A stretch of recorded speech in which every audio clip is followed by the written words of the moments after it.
Good morning. I'm Eric Reeser. For the third year in a row, the Cleveland Cavaliers are in the Eastern Conference semifinals. A double-double from Jarrett Allen, 22 points, 19 rebounds, powered the Cavs to a 114-102 win over the Raptors. It was Game 7 of their first-round series. Allen also had 5 blocks in the victory that's got Cleveland's advancing to play Detroit in the second round. Pistons are going to host Game 1 tomorrow night at 7. Detroit beat Orlando Sunday in Game 7 of their first-round series. In baseball yesterday, the Pirates broke out the brooms on the Reds. Pittsburgh shut out Cincinnati 1-0 Sunday to complete the 3-game sweep. Reds are 2 games back of the Cubs for the top spot in the NL Central. Cleveland's at Wrigley Field tonight at 7:40. As for the Guardians, Cleveland and Detroit are tied atop the AL Central. Guardians took 2 of 3 from the Athletics in Sacramento. And in baseball news, the longtime voice of the Yankees, John Sterling, passed away this morning at the age of 87. Sterling was the voice of New York baseball for 36 years. This update is sponsored by BMI Federal Credit Union, but best credit union for the past 8 years by C-Bus Top Picks. Your morning just got more interesting. Distilled and barrel-picked for your listening pleasure.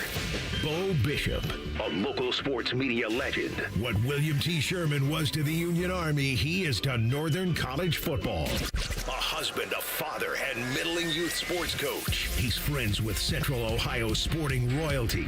Talking to Ohio State Athletic Director Ross Bjorken. Coach Day walking on with us right now. Good to see you, buddy. Good buddy Austin Ward. My good buddy Tim May, the Tim May Show. The great Doug Lamery's joining us. Hi, everybody. Tom Tiberi here. Reese came in and he handed me papers. Yeah, and then he said, "You see that button? That's the only button you need to worry about. Don't touch. There's 8,000 buttons in front of me." Oh, I didn't know what he was talking about. The one that says on. We blew the budget on this imaging, and only 2 guys answered our ad on Craigslist. Ryan Baker and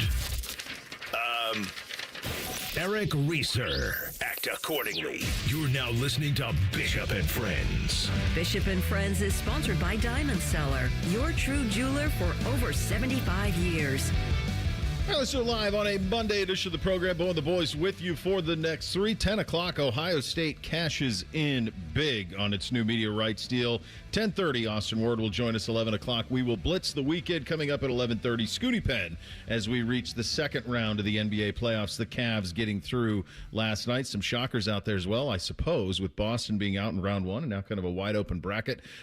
Reset the NHL playoffs as well as we continue on. But we do have to start with the Kentucky Derby, and that's not something I necessarily anticipated doing, but the numbers demand it. And the thing that I think is the damnedest thing about the Kentucky Derby is it is a sport of a bygone era. Horse racing at one point, you've probably all out there, well, probably not all of you, but a great many of you have probably seen Seabiscuit, or you've seen some of the stuff, the movies from that era, whether it was certainly Secretariat or one of those, or you're aware of that there was a time where horse racing, along with boxing and baseball, was the biggest sport in this country. They were the things that, this is 100 years ago, 75 years ago probably. There's a 25-year patch there where it was. And it was something that you did, that folks listened to and watched and enjoyed in a great deal. And as a sport in general, it is clearly not what it used to be. Not in any way, shape, or form in terms of paying attention to things on a weekly basis or even monthly basis when it comes to sports racing. But somehow, some way, the Kentucky Derby has maintained and, in fact, actually grown. This Kentucky Derby that just was ran on Saturday down in Louisville peaked at 24 million viewers. That is a staggering amount of people watching a 2-minute race. But it wasn't just peaking at 24 million. It averaged almost 20 for the coverage in the hour and a half leading up to, in, and around it. So how have they done this? How have they done this when we live in a world where all of this stuff is receiving viewership except for the National Football League and college football to a certain degree? Everybody else is slipping and falling, and somehow this one gets bigger and bigger and bigger. And I think what you have to look for an answer to that is the word spectacle. And NBC has crushed the spectacle of the Kentucky Derby. Is it a horse race? Yeah, it is. But it's more a CNB scene. And it probably contains the best blend of pop culture, storytelling, expert analysis, betting, which is a big part of it as well, a CNB scene type event that get people to watch who otherwise do not consume it. Now, in my house, we watched Kentucky Derby every year. It was tradition. I was on a text chain with my dad and brothers on Saturday about horses we liked, and I got in from a day of youth sports with about 45 minutes to go and watch the last 45 minutes leading into the race, and then watch the race and saw the history that was made with Sherry DeVoe being the first woman trainer to win the Kentucky Derby on Golden Tempo. The horse race, its actual self, was stunning. Where he came from to come all the way around and win it. When you're talking about 19 horses in this thing, that's what you're talking about. You had the big gray horse that went ass over tea kettle. That's what happened to me last summer on the Ponderosa, by the way, and that's why Beamsy will never ride a horse again. Beamsy goes, Dad, that's like what happened to you. I said, yeah, that's pretty much it. I couldn't believe that. Yeah. Well, then it happened at the Derby, and then it happened to me, or both. Both, but that it happened at the Derby like that. Yeah. I've never seen that at a horse race like that. Yeah, when they just top heavy, and they just go back. I mean, they just go backwards. The jog, when it happened to me, I just kind of stepped off. I could feel it happen. I just swung my leg out and just stepped off, and everything was relatively fine, I suppose. But for that horse, yeah, that's it. What's crazy is that he bounced up, and he's like, yeah, we're good. I'm good. Like then he's jogging off like no harm, no foul, just like a little kid. You got to remember they're 3-year-olds too, though. They're like little kids. They're only 3-year-olds, so that they've just been broke within the last year. So I could not hear the coverage. I was at an event and was watching on my phone, but no sound. Why couldn't that horse run? Did they have to make sure it wasn't injured, or just like a concussion protocol for a player, for an athlete? So he wasn't able to, because they're running on adrenaline. You remember even, was it Barbaro that they had to put down that they tried to save that had won the Derby and then broke his leg? Mm-hmm. Yeah. Right? But they kept running. Like they have so much adrenaline. They're such powerful beasts. I think that horse came out of it okay, but that's why, because they can't give him a complete veterinary examination, and so they have to shut it down. But it's probably a combination of all of those things that allow for this to happen, where spectacle, sport, storytelling. I think NBC deserves a ton of credit for it, guys, in the production that they put on. They crush it. It is one of those things now that even still after all these years, now I don't know that it translates to the Preakness or the Belmont or any of the rest of them. It certainly doesn't translate to the rest of the horse racing throughout the year. But for the first Saturday in May, kind of what you do. Yeah, if you were on social media Thursday, Friday, Saturday, you saw some part of the Kentucky Derby. If you were on Thursday, you saw some. If you were on Friday, you saw a little bit more. If you were Saturday, it took over. Yeah, it did. There wasn't any place you could go, and physically or on the social media space, that wasn't talking about Kentucky Derby. And then the 6:30 to, what was it, 7:01, 7:02 when they were off, dominated. And then everything behind that. So it's still, for me, the one spectacle.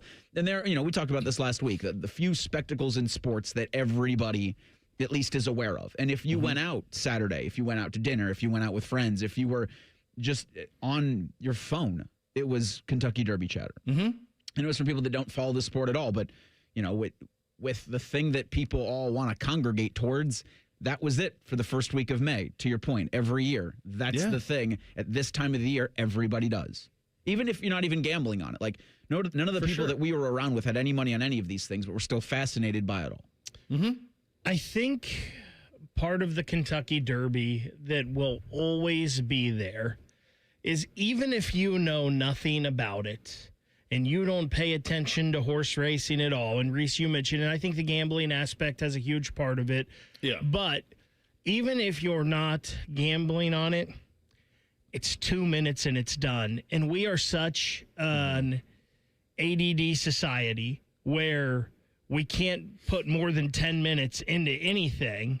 It's boom, you got this quick lead up. And I mean, they get all those horses in and it's off. Like there's no, it takes them longer to get the horses in than it does for them to start and the race to be over with. Yeah. And I think that's what it is. It's just that excitement where it's a last minute, the whole sporting event is a last minute shot. Yes, it's also the spectacle and the build-up, and this is where I think NBC deserves a ton of credit. They got the bugler, dun, dun, dun, dun, dun, dun, dun, dun, dun, dun. Then you get My Old Kentucky Home. Then we can put a saddle on them. Then My Old Kentucky Home, and then they do a lap, and then we're interviewing people. NBC deserves a ton of credit because what they saw in the Kentucky Derby was spectacle, and they treat it like the Olympics. And they cover the Olympics at a very, very high level. So you get that mix of storytelling You get to know about the horses, the trainers, the jocks, whatever it may be, and it's a television show, guys. They make a hell of a television show, is what this is. Yeah, it's the race at the end, and that culminates at 24 million people watching it. That's a staggering number. That's NFL playoff number. I mean, that's got to be more than the national championship game did. 24 million? Did Indiana do 24 million against Miami? It had to be right around there. It was like 21, 22, I believe, if I remember correctly. I mean, this is a staggering number. But even the hour or so around was upwards of 20 million.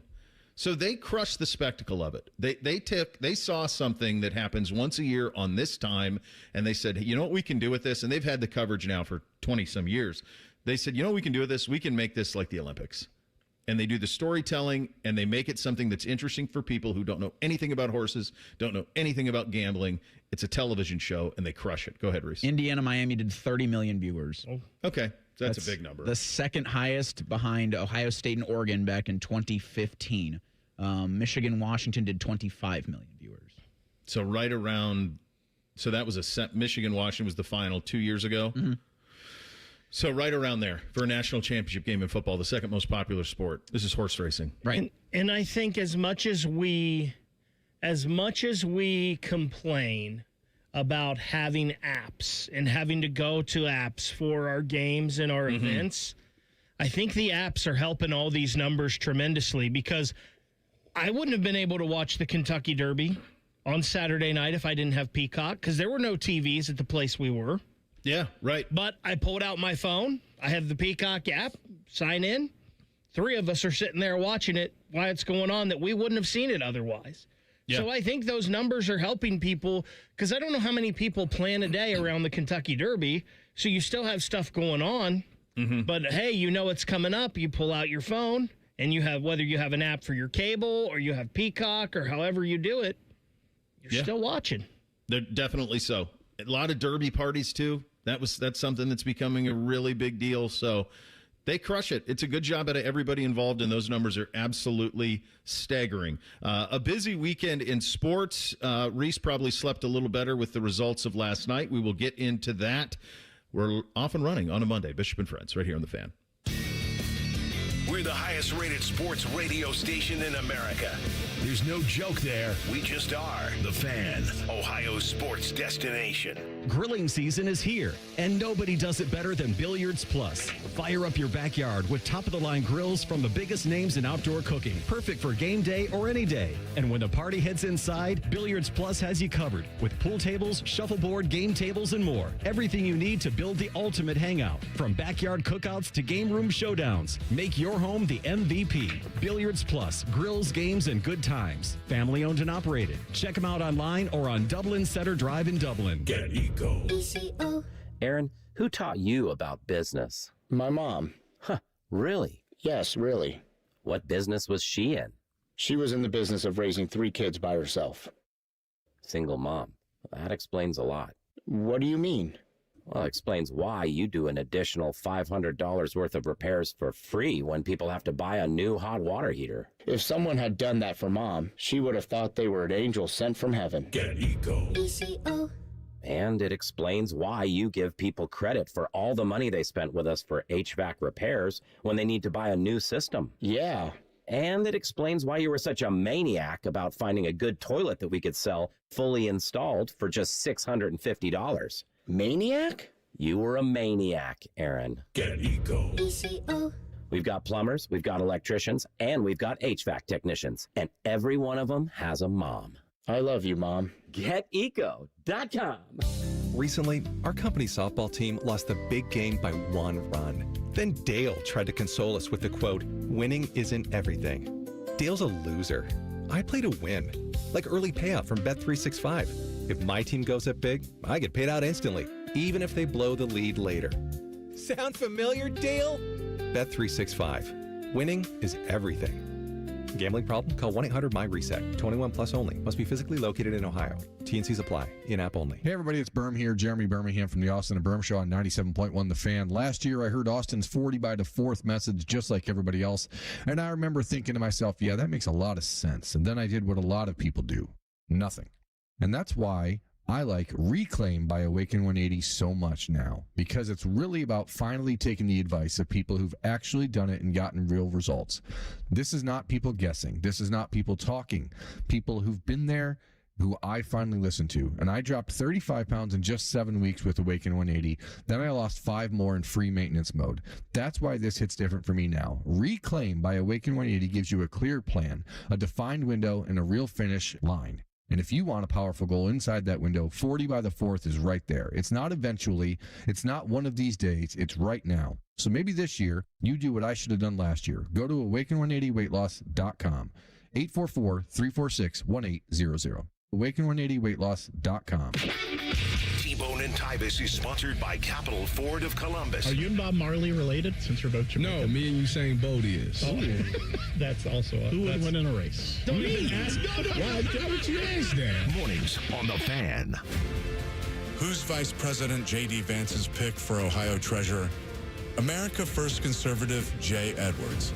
As the first state lawmaker to endorse Donald Trump for president, Jay Edwards has been on the front lines, standing up to the rhinos and leftists since day one. Now, we need a MAGA fighter who protects our Ohio tax dollars as our treasurer. And that's what Jay Edwards has always done. He sponsored the largest tax cut in Ohio history, saving families over $3.1 billion. Jay Edwards has never been afraid to do what's right and fight for our values.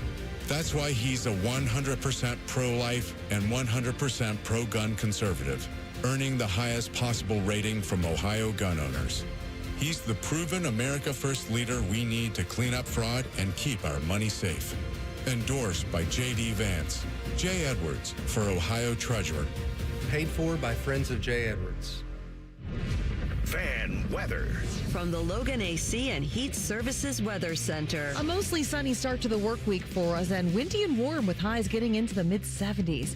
As we head into the evening, we could see some pop-up showers and thunderstorms, some which could have heavy downpours, otherwise mostly cloudy tonight and breezy with lows around 60. Tuesday, the first half of the day looks good. And as we head into the second half, we could see showers and storms develop with breezy winds and highs in the low 70s. For The Fan, I'm meteorologist Meredith Garfalo with the 10 Weather Impact Forecast. If the sound of another man slammed against plexiglass turns you on, you've come to the right place. Proud to be your home for Jackets hockey. The Fan, Ohio sports destination. The best facial hair on the air. This is Bishop and Friends. Reese, you ready to go from opening tip all the way? Oh, boy. Confidence was not high. Between 7, 7:30, 7:45. It was, yeah. I mean, and there were a lot of Cavs fans who've been with this team forever that just were not feeling good about yesterday. I would say, and you heard it early in the broadcast, because the Raptors fans, they showed up, which probably meant that a lot of Cavs fans sold their tickets, not interested in seeing as sad of a dismissal as probably what they thought they were going to see since they got knocked out in the first round by the Knicks in 2023. So that was the infamous "the lights were too bright" comment from Jared Allen. Right. After that series ended 4-2. And then last night, it looks like the lights weren't very bright because that was the Jared Allen that you pay $90 million for. That was the Jared Allen who I guess had never played in a Game 7 in an elimination game before. But now it feels like every game, Jarrett, treat it like a Game 7 because you're going to need that, right? Well, kind of swung on the foul, the flagrant foul on him where he got drugged down. Yeah. That kind of swung it a little bit at that point. I was curious if my kids, with all of the stuff that has kind of fallen by the wayside with me in terms of watching on a regular basis, I'm always curious, like, if my kids will watch. And we were lacrossing all weekend from sun up to sundown. It's damn near felt like. And so, but by the time we got home Sunday night, like, they were ready to go. Like, we got some dinner, they were ready to go, and we're locked into it. And this has been a very strange postseason so far in the NBA, even from my view, which is 30,000 feet, not boots on the ground in any way, shape, or form, but just watching from afar as I have, and to see teams up 3-1 lose it, teams up. I mean, there were several of those that happened. Detroit came all the way back, and that's who the Cavs will play in the next round. The Celtics were up 3-1. They lost it. Detroit kind of gave it all up and then came back. So it's been a very interesting one. I don't know if this means anything going forward Reese, are you to the point, is it now like, okay, go beat Detroit? You're the veteran team. You've been here. They haven't. Go get to the Eastern Conference Final. Well, for the beginning of the season, that was the goalpost for me, was make it to the Eastern Conference Finals. And I say the same thing. I like the Detroit matchup a lot better than I would the Orlando Magic matchup. So this works. And for the Celtics being out of it because Jason Tatum's knee wasn't feeling well, and that's, that was what surprised. I mean, we'll blitz the weekend at 11 o'clock, but that was the biggest surprise to me was how the Celtics kind of fell on their face late. Go win the Eastern Conference. Mm-hmm. Should be every Cavaliers fan expectation. And with that Jared Allen, along with Donovan Mitchell getting yelled at by teammates, like I think this team, and this is kind of what hope does to a fan base, might put them with a confidence they maybe shouldn't have. Mm-hmm. But I feel really, really good about the Cavs' chances into the Eastern Conference Finals. And I'm not even thinking about the NBA Finals at this point. Just make the ECF and see what happens. Bo, I know we're going to blitz the weekend later. Yeah.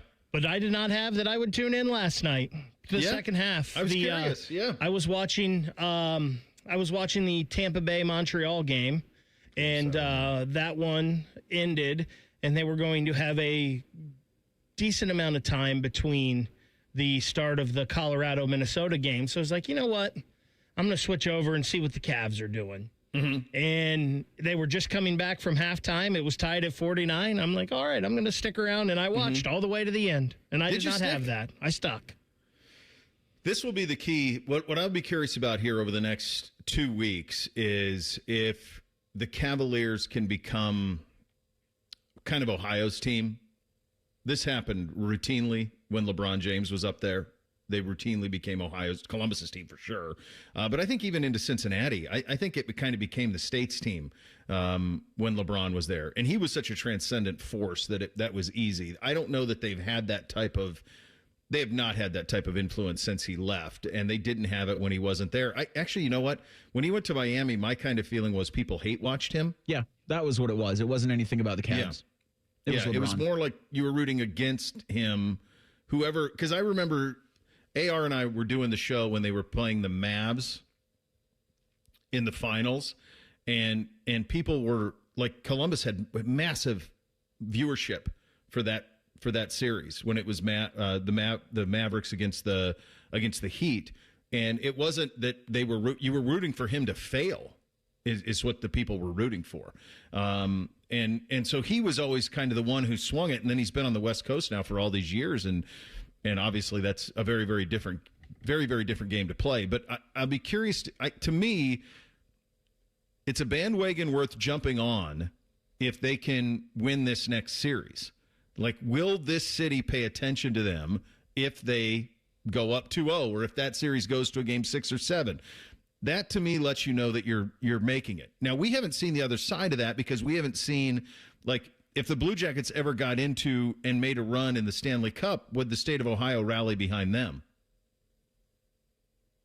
They're kind of the only two. Everybody else has their own thing. I mean, Cincinnati's got their own soccer team. We got a soccer team. They both got baseball teams. They both got football teams. The NHL and the NBA are the two that the whole state can kind of pay attention to if they want to. I don't know if this Cavaliers operation drifts down here the way that it certainly didn't the way that it did with LeBron, but can they do that over the next couple of weeks? Maybe they can. For both operations, it would have to be a conference final.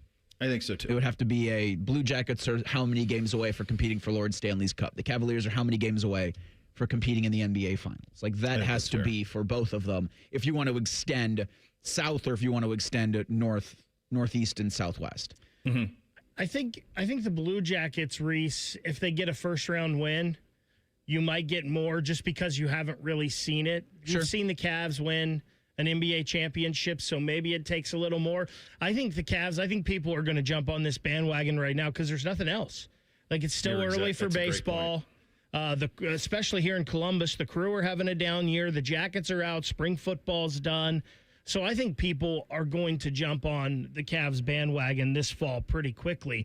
Reese, what I need you to answer for me, and I have not been a fan of the NBA for a long time, but I remember when Jared Allen was in New Jersey or in Brooklyn.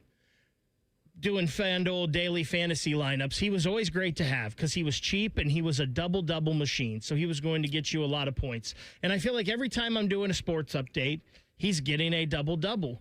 And last night he was tremendous.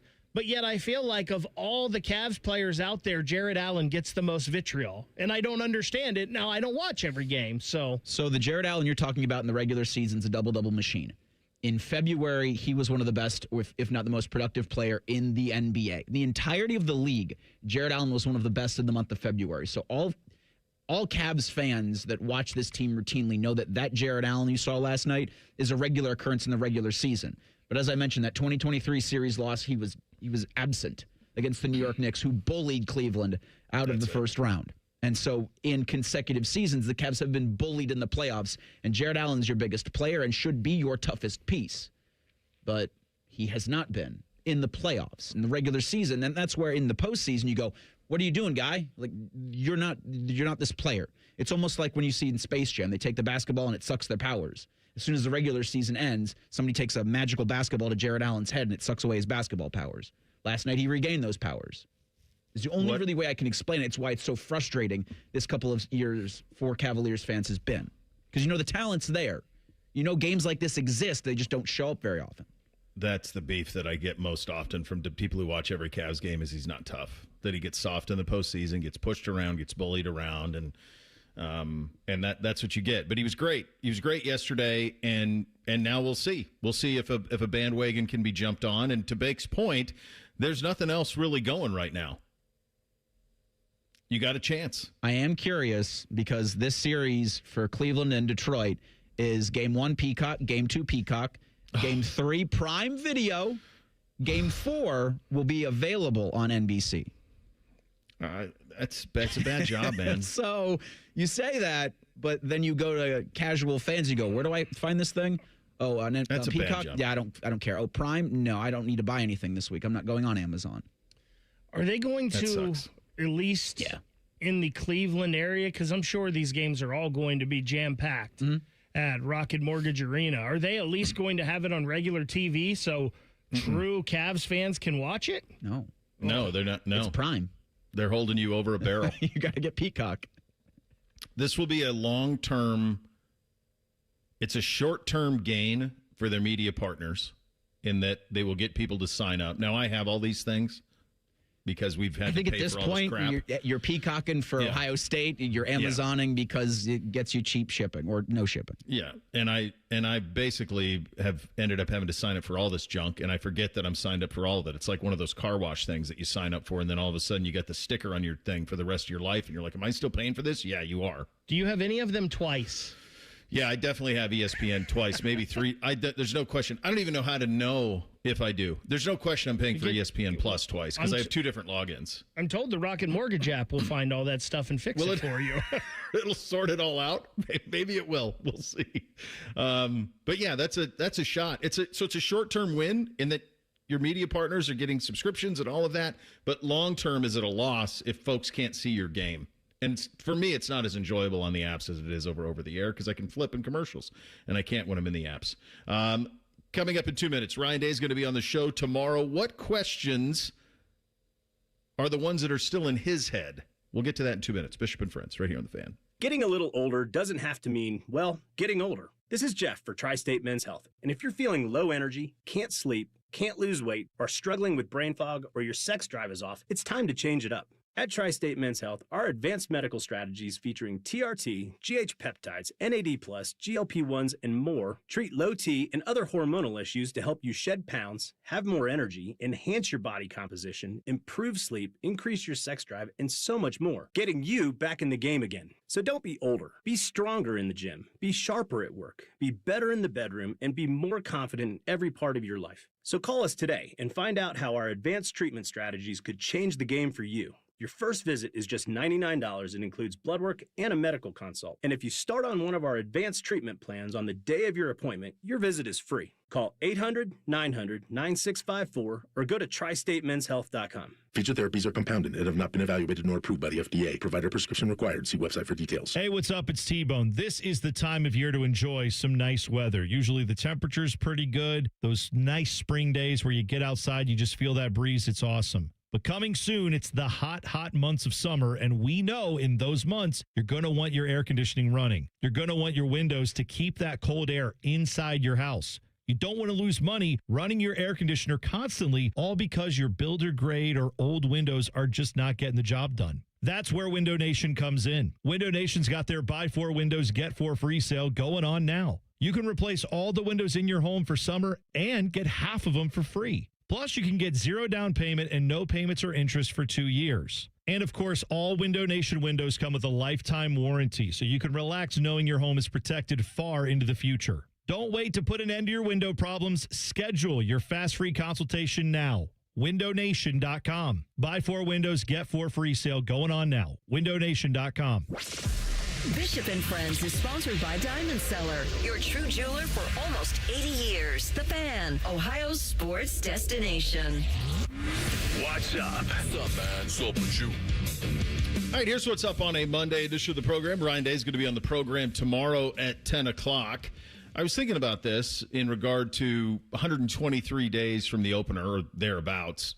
What questions still surround this Ohio State team? And the answer is, even if there are any, there's not much you can do now to get them sorted out. There is no second portal anymore, so the roster is the roster. My hunch is that by the time they got done with spring, they're pretty comfortable with a lot of the new faces that are on this roster on the defensive side. I know that Ryan is, I'm sure, frustrated by and continues to be because of the injuries that were there on the offensive side, that they weren't able to really get the run game in sync the way that they wanted to this spring. I had a buddy ask me yesterday, well, how do you think this is going to go with Arthur Smith? And I said, well, he's going to run Ryan Day's offense. And my hunch is there are 2 reasons that they really like the idea of adding someone like Arthur Smith. Number one, former NFL head coach. That's a type. And so when you are selling NFLU, and you can have former NFL head coaches as your coordinators, that is a hell of a feather in your cap.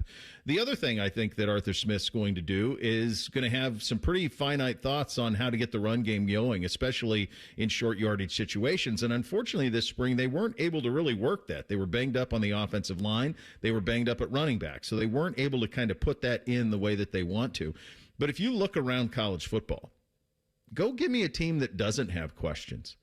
I just saw Josh Pate put out his top 20 going into the summer, and he had Notre Dame number 1 as the number 1 team, on his thing.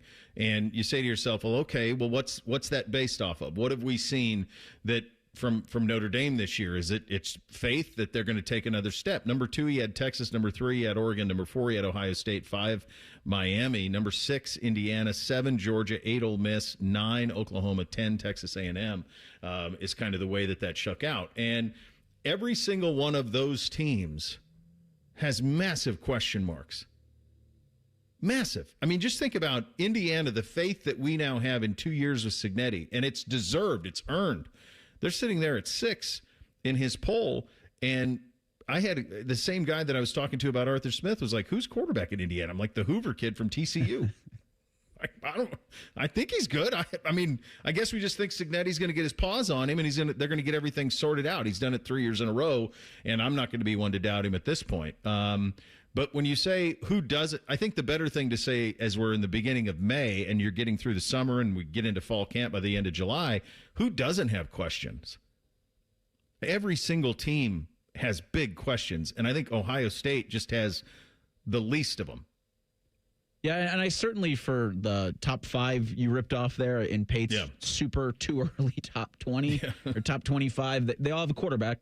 They all have a guy that's the one question they don't have is quarterback ready to play in big moments weeks 1 and 2. And I do think for all of those teams, you come into the offseason with just questions and holes you need to fill in the transfer portal, because no longer is it really going to be about guys you're elevating from recruiting. It's guys you're bringing in from the transfer portal. They're going to be able to go right away. And for Notre Dame, it was get wide receiver help. Yeah. And they did from a proven place that produces top-level wide receivers. So I get why he's putting him there. I think we had talked a couple weeks ago about when the AP does their preseason top 25. Notre Dame's going to be in the others receiving first place votes. Yeah, I think so, too. They're going to be getting a couple. And they're probably not going to be the consensus number one team in the country. But, yeah, Texas, Ohio State, like, those will be the teams that you could argue one way or the other why they should be, and then one way or the other why they should not be. But Ohio State, I think, has less of a quality argument for why they should not be. I think the biggest thing with Ohio State when you're questioning is mostly depth. Mm-hmm. Like, who is going to be, Jeremiah Smith and Brandon Ennis are going to be starting at receiver. Who's going to be that third receiver? Who's going to be the fourth, fifth, sixth? Mm-hmm. Offensive line. Now, we're not sure who the starting five is going to be, but I think we're pretty confident in that starting five, whoever it is, whether it's Josh Padilla or Ian Moore, who rounds out that line, however it works out. Who are going to be the 6th, 7th, and 8th guys in that offensive line rotation who are going to be your dudes? And then defensively, you think you know what you've got in your starters, but who are going to be your guys when those guys need a breather? Who's going to be the third cornerback? Who's going to be the next safety up? Who's going to be that next interior defensive lineman?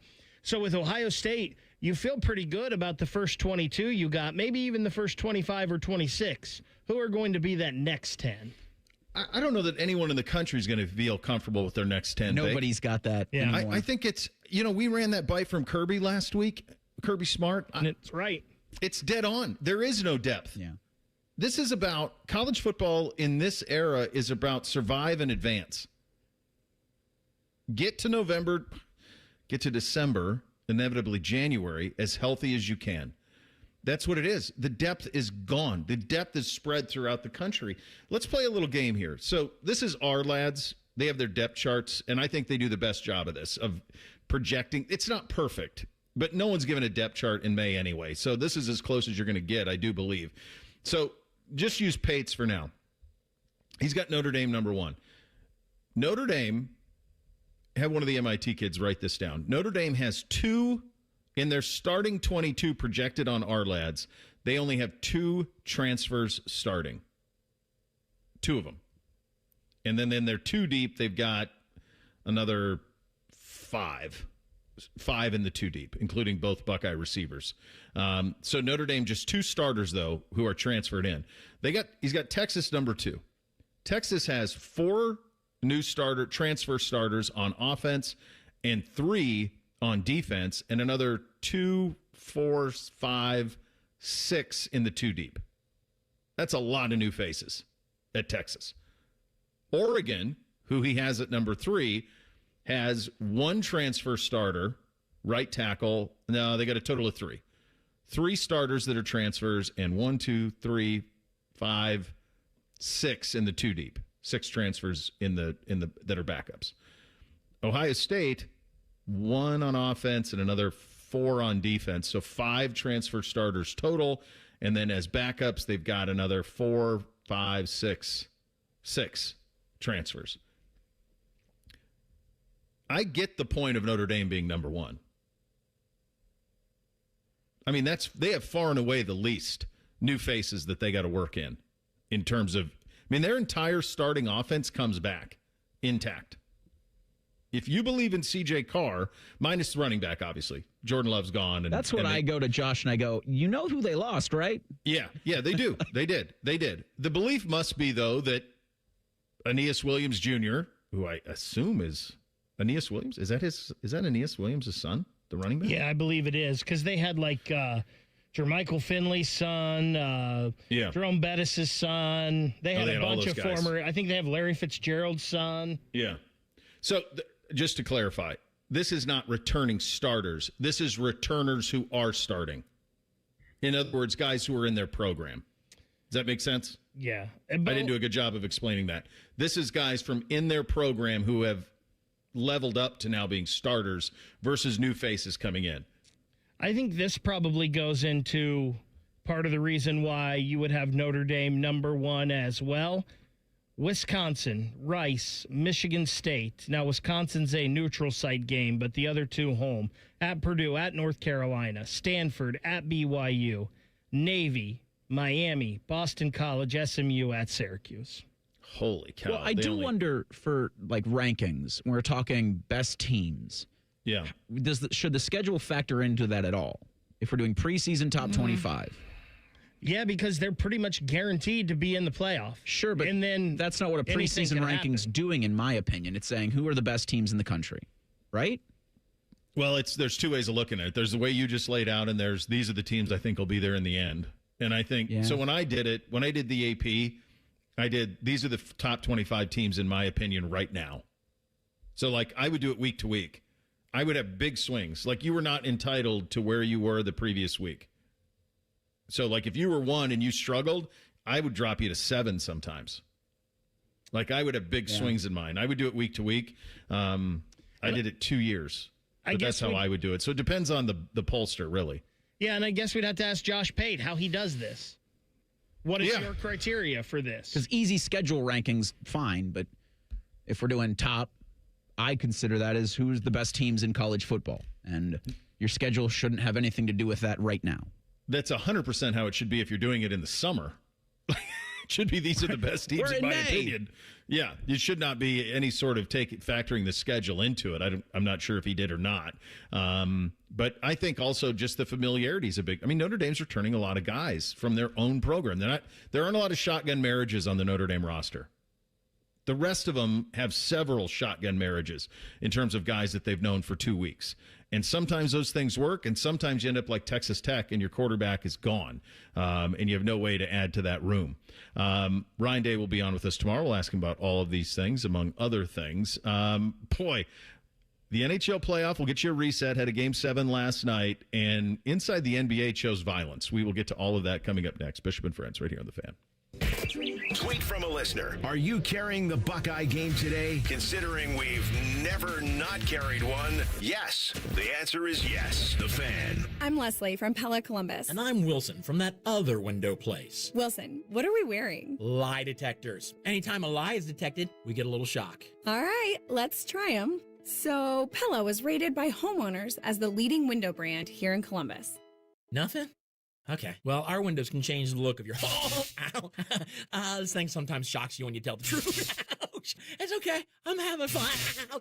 Get the windows that can change the look and feel of your home at PellaColumbus.com. A noisy garage door is a cry for help. Hi, I'm Tommy Mello, owner of Don's Garage Door Service. Most repairs are simple, but if left untreated, they can turn into costly repairs. Your garage door works hard every day, and a little maintenance goes a long way. We fix garage doors fast with quality parts designed to last a lifetime. Over 90,000 five-star reviews don't happen by accident. They happen by putting people first. Fixing your garage doors is what we do. From repairs to upgrades, call Don's Garage Door Service today. Hey, what's up? It's T-Bone. Now is the time to call Comer & Cross and transform your garage with a gleaming new Comer & Cross garage floor. Maybe your garage floor has exposed concrete with stains and cracks or a bad epoxy or paint job. Well, a new Comer & Cross garage floor will transform your entire garage in just one day. Now, here's the great part of this whole story. If you call them right now, they're going to take 50% off installation. Yeah, that's right, 50% off installation from Comer & Cross when you call them today at 1-800-NEW-FLOOR. A Comer & Cross garage floor is the gold standard, guaranteed to never chip, crack, or show tire lift like epoxy or paint ever. Plus, they make it easy. They'll take your stuff out of the garage for you. They'll fix your cracks and pits perfectly like it's a new garage floor, and then they'll apply the proprietary finish that you pick. Yeah, I said it. They'll fix your cracks and pits. What's wrong with that? That's what you want. So call them today at 1-800-NEW-FLOOR to get 50% off installation. That's 1-800-NEW-FLOOR. Or go to comercross.com. Relax and let Kroger Delivery handle your grocery shopping this week. We start with only the freshest items, then carefully pack your order in our refrigerated trucks. And our cool trucks keep your food fresh right to your door. Fresh groceries your way with Kroger Delivery. Get free delivery during online deal days, plus $30 off your first online order. Kroger, fresh for everyone. Feeling stressed or overwhelmed? Not sure how to get the mental health help you need? We've got your back. Call the Mental Health Insurance Assistance Office at 855-438-6442. We'll help you figure out what mental health benefits may be in your health plan. No more confusion, just the support you deserve. Call the Mental Health Insurance Assistance Office at 855-438-6442. Your favorite fan shows are available as a podcast. What a concept. And don't miss exclusive podcast content like Austin and Byrne. Listen on your schedule from anywhere in the world. Available wherever you get your podcasts. At Great Lakes Hyundai, the savings are so good. You know the savings are so good. You know the savings are so good. Great cars, great deals, Great Lakes. GLakesHyundai.com. Coffee, sandwich, hash browns. Tired of the same breakfast routine? Time to refresh your morning ritual with a $6 Tim's Trio from Tim Hortons. It starts with a premium blend of freshly brewed coffee, a hot, savory breakfast sandwich made with freshly cracked eggs, and for a tasty twist, a daily baked donut to sweeten the deal. Ask for the $6 Tim's Trio. Your morning ritual refreshed. Only at your neighborhood Tim Hortons. At participating U.S. restaurants, must ask for offer. Medium coffee only. Terms apply. BMI Federal Credit Union is celebrating their 90th anniversary all year long with monthly sweepstakes. Get in on your chance to win free gas for a year when you lower your car payment with a BMI FCU auto loan. Apply today at bmifcu.org/gas. The Fan Poll is sponsored by JT's Pizza and Pub, home of award-winning pizza and $2 tall boys. All day, every day. When General Sherman marched through Georgia, he was listening to this show. Use your skills for good, young warrior. This is Bishop and Friends.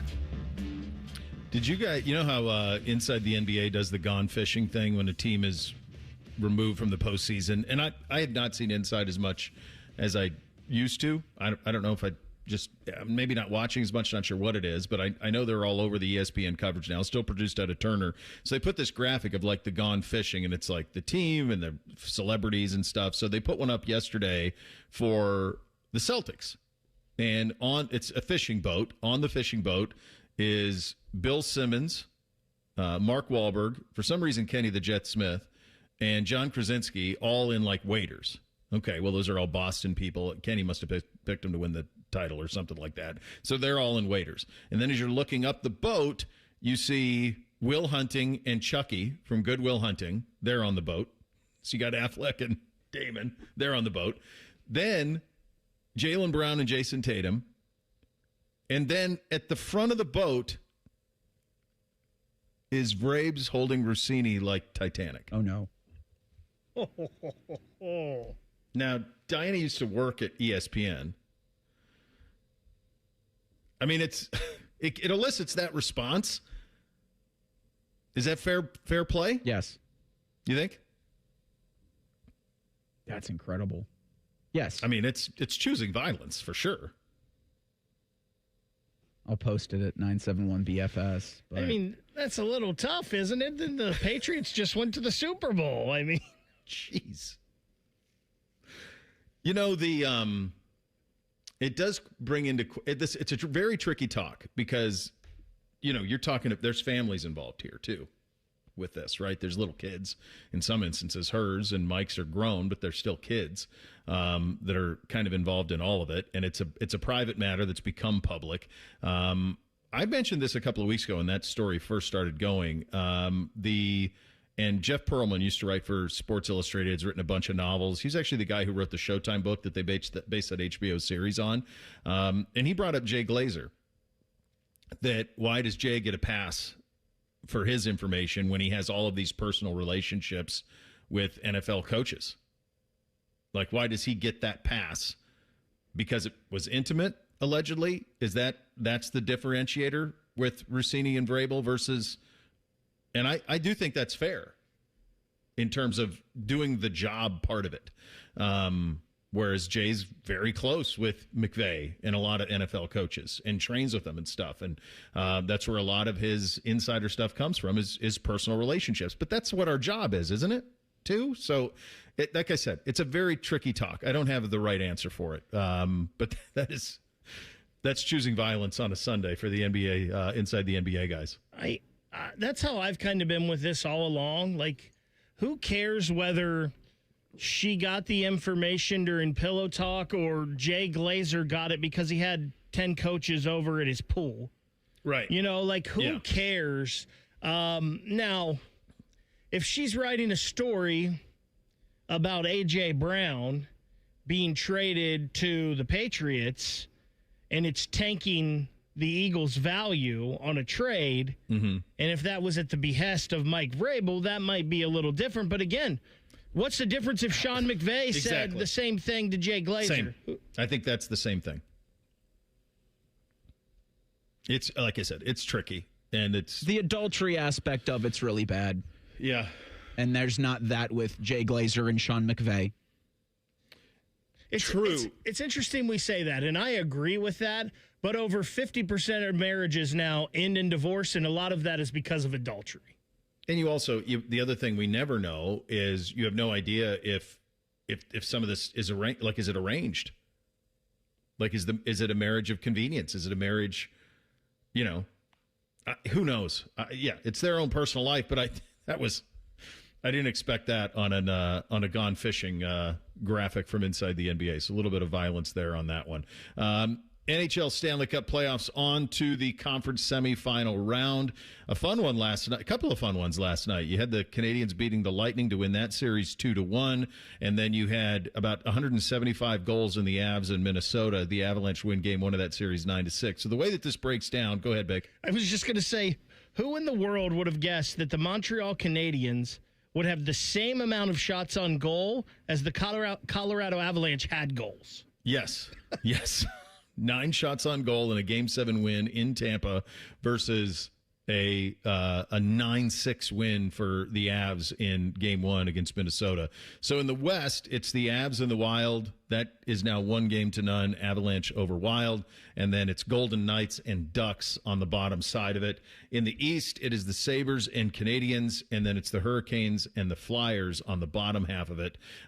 Those games, both the Vegas series, the Vegas-Anaheim series, and the Carolina Flyers series, they're going to their Game 2. Tomorrow will be Sabres and Canadiens Game 1.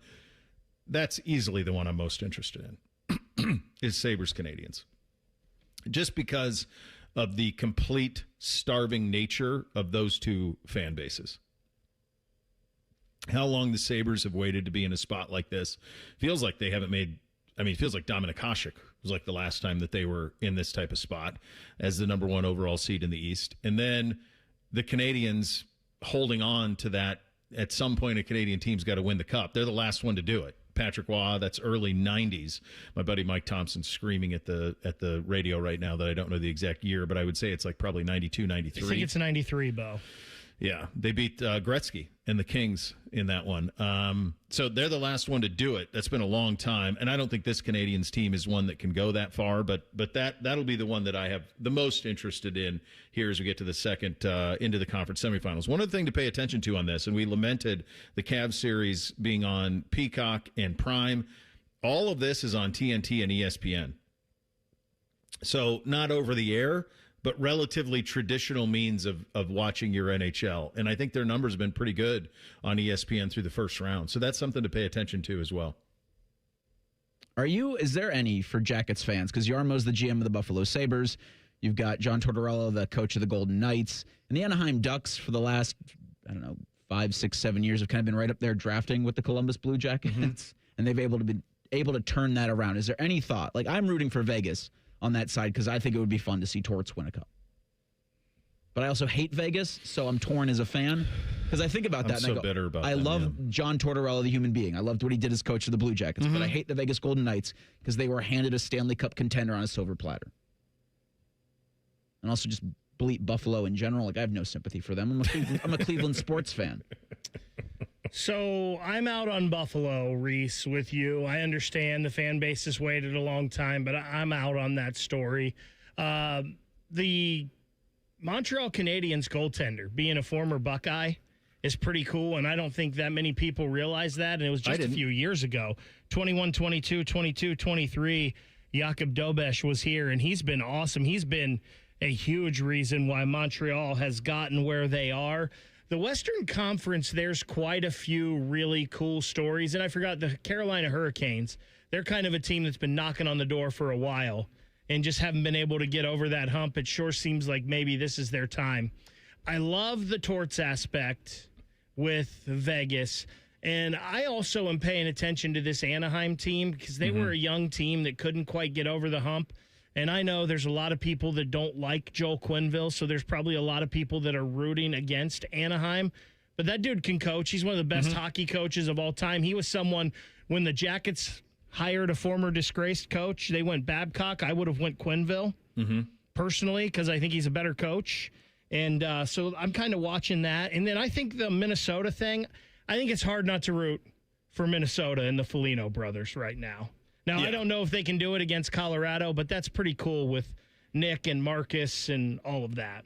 I mean, that would be a heavy. If you get Vegas, Colorado in the West Final, I'm with you on root Minnesota. But if you get Vegas, Colorado, the West Final, that's a heavyweight fight in the Western Conference Final, if that's the way that it checks out. All right, second hour of the program coming up next. We kick it off with the Big Ten getting paid and the Buckeyes getting paid the most. Bishop and Friends, right here on The Fan. Bobby Carpenter demands that you watch Morning Juice on YouTube. If you don't, Tito will move into your house. Live at 6 a.m. on YouTube and streaming on the Fan app. Coffee, sandwich, hash browns. Tired of the same breakfast routine? Time to refresh your morning ritual with a $6 Tim's Trio from Tim Hortons. It starts with a premium blend of freshly brewed coffee, a hot, savory breakfast sandwich made with freshly cracked eggs, and for a tasty twist, a daily baked donut to sweeten the deal. Ask for the $6 Tim's Trio. Your morning ritual refreshed. Only at your neighborhood Tim Hortons. At participating U.S. restaurants, must ask for offer. Medium coffee only. Terms apply. Working your way through that home projects list, that means more flushes, more showers, more fiddling with the thermostat. Trust the pros at the Waterworks with your plumbing, drain, heating, and cooling needs. Our certified pros can repair or replace your air conditioner or furnace. Clogs? Call the Waterworks. Drain issues? Call the Waterworks. Plumbing problems? Call the Waterworks. HVAC breakdowns? Call the Waterworks. The Waterworks. Trusted and certified plumbing, drain, heating, and cooling experts. Hey, it's Anthony here for the Good Feet store. This is the time. You want to be outside. You need to be outside. But do you really want to be on your feet if they're killing you? That's why I went to the Good Feet store. I stressed about knowing I would be standing at a multiple-hour event or even playing in a golf tourney where I knew I would be walking. But when I got fitted for my personal arch supports, it changed the game for me in a great way. I honestly feel much better supported and aligned, and it's taken the pressure off my lower back. I could feel the difference instantly in my test walk at the store. Just a solid foundation right from the get-go. And now, every day, everything feels a little better. Their experts will personally fit you like they did me. And do what I did. Take the test walk around the store and you'll feel the difference. I've learned it all starts with the feet. And when you get the proper support, everything feels better. You can make an appointment online or just stop in the Good Feet store. They're in Grove City or on Polaris Parkway in Westerville. Or get started right now at goodfeet.com. Recalculating route. Estimated arrival time. Never. For people with nasal congestion, snoring, or sleep apnea, finding a solution feels like a never-ending road trip. First stop, my primary doctor. Then the pharmacy. Then a sleep specialist. Then an ENT. What if there was just one destination for all your problems? Welcome to Advent, your one-stop solution for nasal congestion, snoring, and sleep apnea for over 20 years. Unlike many other practices, we focus exclusively on these conditions, so you get comprehensive care in one location. Over 95% of patients with severe nasal breathing issues report improvement. Plus, most insurance is accepted for our effective 20-minute in-office treatments. You have arrived at Clear Breathing. James Laurinaitis here for my guys at Green & Sons, the premier Kubota dealership in Central Ohio. I love my Kubota tractor, RTV, and zero-turn I got from Green & Sons, and you can check them out online at greenandsons.com or visit them in store in Mount Sterling or north of Marysville in Raymond for all your Kubota needs. Hey, what's up? It's T-Bone for Window Nation. May's weather is pretty nice, but those hot summer days will be here soon, which means high utility bills from your AC running constantly. Don't wait until the heat hits to try and avoid the extra energy costs. Upgrade your home's windows this month during Window Nation's Buy 4, Get get 4 free sale. Imagine replacing all your windows and getting half of them for free. Plus, you could even get them with no money down and no monthly payment or interest for 2 years. Older windows and even some newer builder-grade windows don't always seal tightly. So your cool AC can slowly slip outside without you even noticing. And your energy bills take the hit. Window Nation windows are built with insulated glass, strong frames, and tight seals that fit just right. You get a cooler, more comfortable house, and you could even see lower energy bills the first month. They're so good, Window Nation offers a lifetime warranty. Plus, they're rated A+ by the Better Business Bureau. Don't wait to put an end to your window problems. Save big with Window Nation's Buy 4, Get 4 free sale going on now. The sale ends soon, so book your consultation at windownation.com. I have a buddy who's going to be popping the question soon. He's planning everything out. He asked me, can you help me out with the ring? I said, of course I can. I've got a guy, Bob Capace from Worthington Jewelers. Now you talk, Bob. Hi, I'm Bob Capace. I'm your guy. Go in, see my friends at Worthington Jewelers, tell them I sent you, and you'll get the true VIP experience. I'll treat them better than I treat you. That's not hard. Worthington Jewelers on High Street in Worthington, worthingtonjewelers.com, where Columbus gets engaged. And tell them Common Man sent you. Unlock a $300 cashback reward when you spend $3,000 with a new Visa from Kemba Financial Credit Union, giving your budget a little extra breathing room. Apply at Kemba.org. Offer ends June 30th, 2026. Restrictions apply. Variable rate product. Equal opportunity lender. Qualified spend limited to the first 90 days. Broadcasting live from the McDaniel GM Superstore Studios. Driving excellence since 1916. Chevrolet. Together, let's drive. WBNS HD1 Columbus. Good morning. I'm Eric Reeser. The lights weren't too bright last night for Jared Allen. The Cavs center had a double-double, 22 points, 19 rebounds to send Cleveland into the Eastern Conference semifinals with a 114-102 win over the Toronto Raptors in Game 7 of their first-round series. Cavs are going to play the Pistons in the next round. Detroit's going to host Game 1 on Tuesday. In the association tonight, the Knicks host the Sixers in Game 1 of their Eastern Conference semis. The Spurs have the Timberwolves in Game 1 of their conference semifinal series. In baseball, the longtime radio voice of the New York Yankees, John Sterling, passed away this morning at the age of 87. Sterling spent 36 seasons with the franchise. On the field yesterday, the Pirates shut out the Reds 1-0 in Pittsburgh. Red Legs are now 2 games back of the Cubs in the NL Central. They're at Chicago for a 3-game set that starts tonight at 7:45, while the Guardians are tied with the Tigers atop the AL Central. Cleveland's at Kansas City tonight at 7:40. This update is sponsored by RCDRV Super Center in Heath, Delaware, and Pataskala, or online at rcdrv.com. Reeser's mustache is so nice, it has its own area code. You're listening to Bishop and Friends. Second hour here on a Monday. Austin Ward coming up in 28 minutes from now. Saw this Friday. This became public after we were off the air. The Big Ten Conference generated $1.47 billion with a B in the 2024-25 fiscal year, distributed $1.37 billion to its 18 members. The revenue surged $540 million above the conference's previous high, just annihilated it. The league distributed $490 in 2025. In the previous year, the total distribution was $340 million higher than what the Southeastern Conference announced in February. Now, the Big Ten is going to 18 teams versus 16, so there's a little bit of a difference there, but that is a massive amount of money. More for perspective, the Big 12 reported $460 million in overall revenue in its most recent available tax return. Ohio State, remember, this is the new part of the deal. The teams that do the best get the most. So Ohio State in 24-25 won a national championship, obviously, and part of that was a $91.55 million payout to the Buckeye Athletic Department. Penn State was second at that, 88.9. Indiana collected $81 million, while the other 13 members collected between 76 and 79. Remember, Oregon and Washington, which sucks for both of those schools, because certainly Oregon in 24-25 was in the Rose Bowl, in the college football playoff. They're roughly getting partial shares. They have that until 2030. They earned $48 million for Oregon, $46 million for Washington, and so that is the this difference there. Oregon, of course, was in the CFP, and so that's where that comes from. Jim Delaney, this is pretty interesting. As part of the retirement package, former Commissioner Jim Delaney totaled $5.8 million in bonuses and deferred compensation plus $600,000 in consulting fees. He made $6 million. When's the last time Jim Delaney was 2020? And he got $5.8 million for doing nothing? Well, you consulting. No, he got $600,000 for consulting, Reese. That's probably part of it. No, that's in addition. The total, as this reads, is $6.4 million total. 5.8 in bonuses and another $600,000 in consulting fees. Well, I guess when you're the boss and you can kind of negotiate the golden parachute.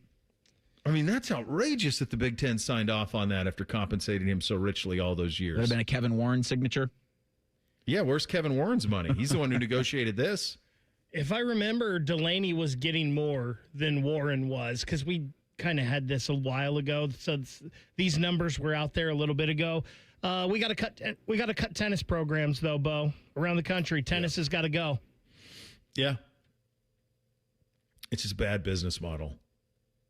It's a really bad business model. There's so much money to be spent. So let's take this 91.55, and let's say that like next year, Ohio State's will be less, Indiana's will be the biggest. It's possible that the Buckeyes and Hoosiers basically just swap places, and the Buckeyes will be around 80 and 85, and Indiana will be in the mid-90s. Okay, fine.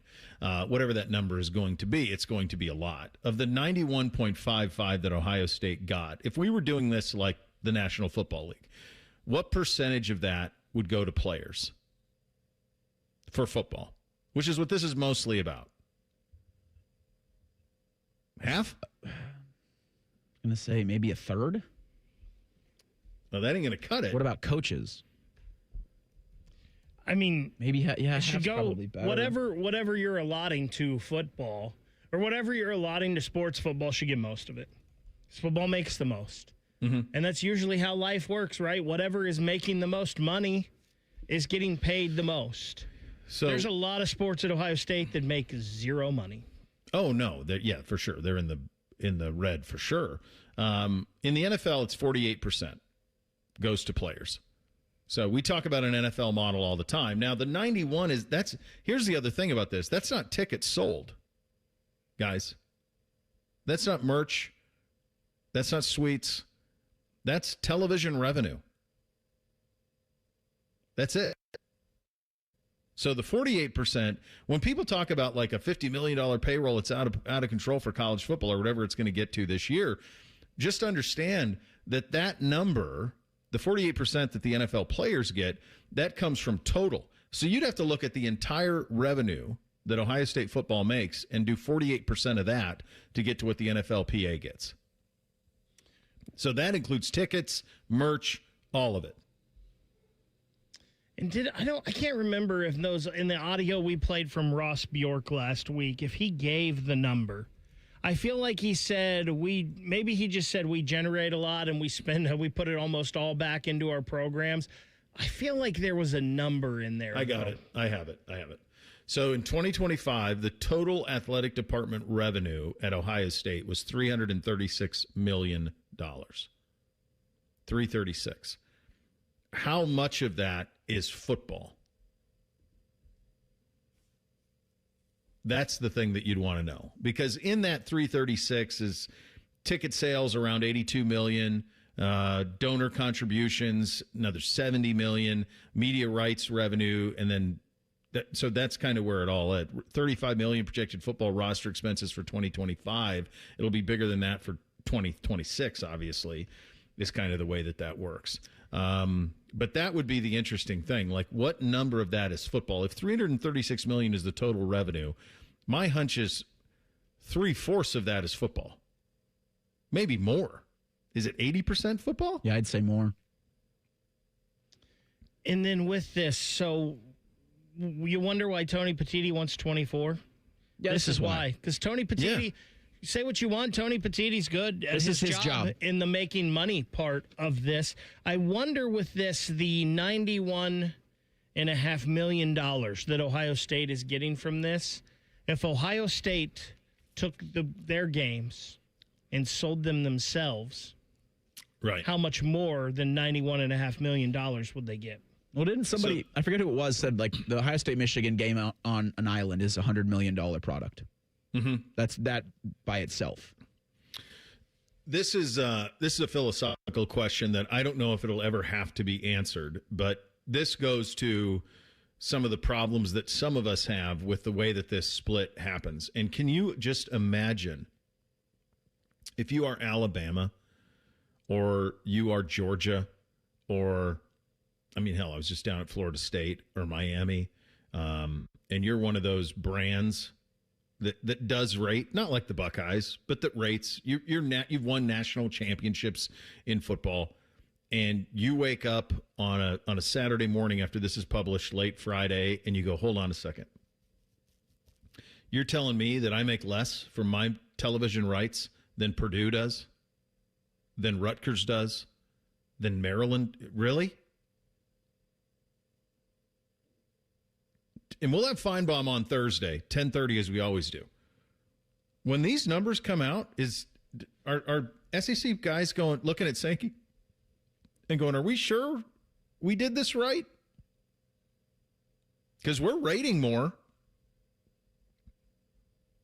It certainly appears to me that if I were running the Southeastern Conference, if I were a Southeastern Conference member, I would say, wait a second, we have the highest ratings as a conference. Ohio State's as good as anybody and the best usually, but as a conference, our games are most.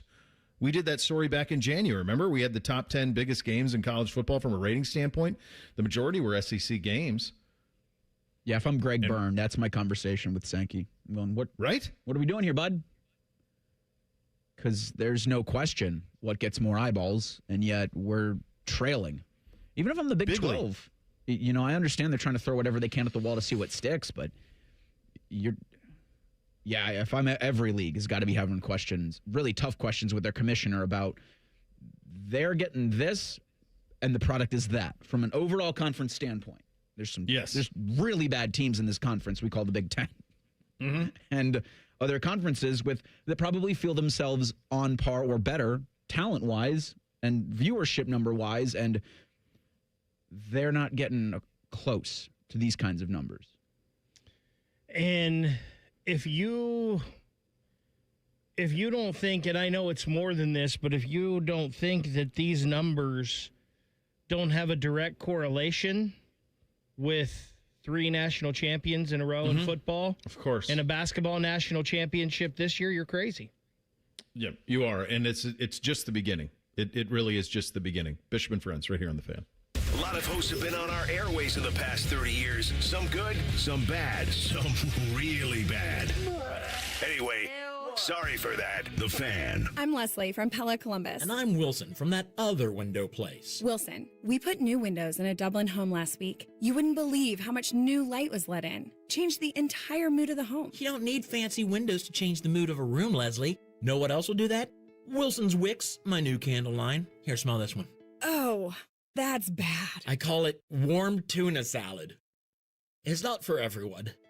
Get the windows that can completely change the look and feel of your home at PellaColumbus.com. Hey, it's Anthony here for the Good Feet store. This is the time. You want to be outside. You need to be outside. But do you really want to be on your feet if they're killing you? That's why I went to the Good Feet store. I stressed about knowing I would be standing at a multiple-hour event or even playing in a golf tourney where I knew I would be walking. But when I got fitted for my personal arch supports, it changed the game for me in a great way. I honestly feel much better supported and aligned, and it's taken the pressure off my lower back. I could feel the difference instantly in my test walk at the store. Just a solid foundation right from the get-go. And now, every day, everything feels a little better. Their experts will personally fit you like they did me. And do what I did. Take the test walk around the store and you'll feel the difference. I've learned it all starts with the feet. And when you get the proper support, everything feels better. You can make an appointment online or just stop in the Good Feet store. They're in Grove City or on Polaris Parkway in Westerville. Or get started right now at goodfeet.com. The weather in Central Ohio just got better, so why shouldn't your loan rate? CME Federal Credit Union wants to try to beat your current loan rate by 2% on autos and toys. Plus, no payments for 90 days on car loans and 60 days on motorcycles, boats, and more. Go to CMEFCU.org today. Hey, it's Austin Ward with a unique opportunity for you. The chance to drop 40 pounds by the 4th with Awaken 180. Fast results, sustainable results, medication-free, and free support for life. 40 by the 4th. This is your year. Awaken180weightloss.com. This is Gordon Miller from Miller Lending, the original home of the no-cost mortgage. Back in 1989, when I first went on the radio to introduce this whole no closing cost concept, where you could actually close on your mortgage without the lender taking $15,000, I had no idea if I had created the next pet rock fad of the day or something that would define my career over the course of the next 37 years. But once mortgage rates fell from 9 down to 6, our business exploded and I never looked back. You see, a no-cost loan is the only consumer-friendly mortgage where the homeowner actually holds all the cards. Short funds to close, eliminate thousands of dollars in closing costs.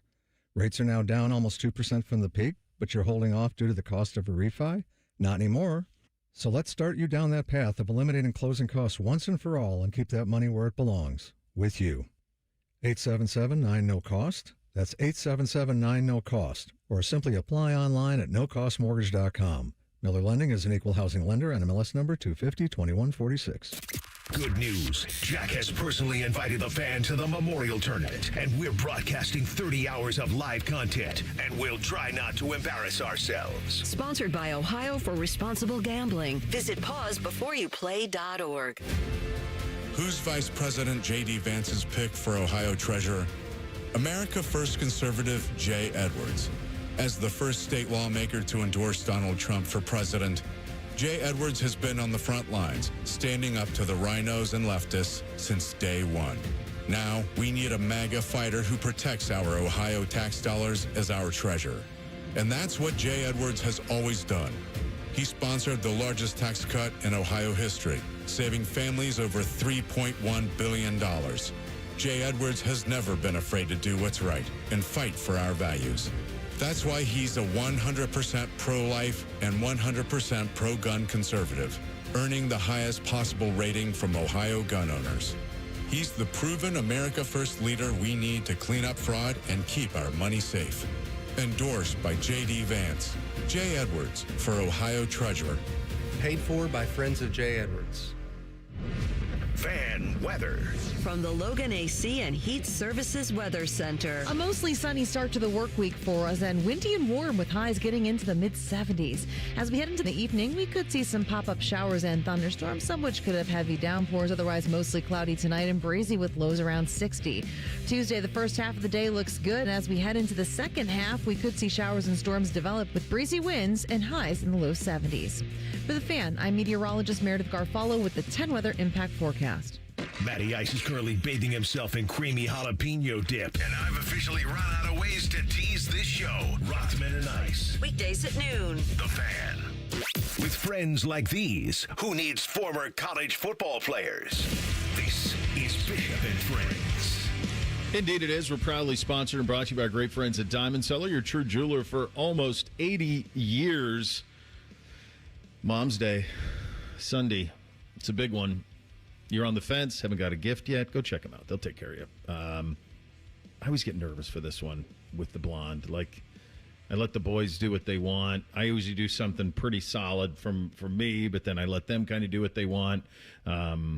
Always a tricky one. Mom's Day is always a tricky one. Get her. You got to do the brunch. You got to do those type of things. We'll try and knock those things out in between lacrosse games. We're in the OMSLA this weekend, so we'll be in Dublin all weekend for that. So we'll do it in and around the lacrosse this weekend. Here's one thing to think about in regards to this incredible distribution of wealth. The Big Ten generating almost $1.5 billion in 24-25. It'll be bigger, obviously, next year and go up and up and up.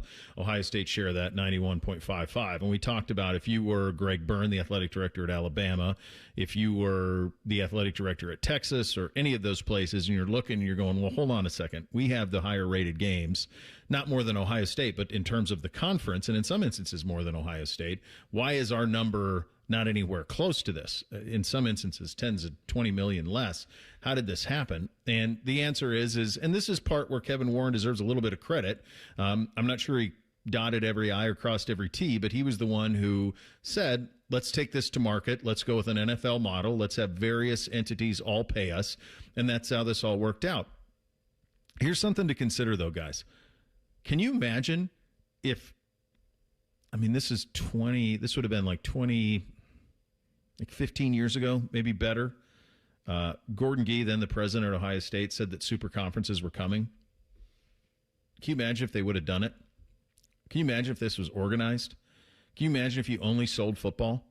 Can you imagine if you took the 50 biggest football brands and you played in your own league and only played each other and competed for championships? Can you imagine what this number would be? 91.5? I think you could add 100 million to it. You're paying a bunch of entities that don't bring you anything other than an opponent that you can dog walk. That's it. There's nothing. What are these guys bringing from a brand equity standpoint? The dregs of this league, the dregs of the SEC, the dregs of the Big 12, the ACC. Can you imagine if you split this up geographically? 10 teams in each. Let's say you had 40. You want to go bigger. Let's say let's go even numbers because we can make that work. Let's go 64.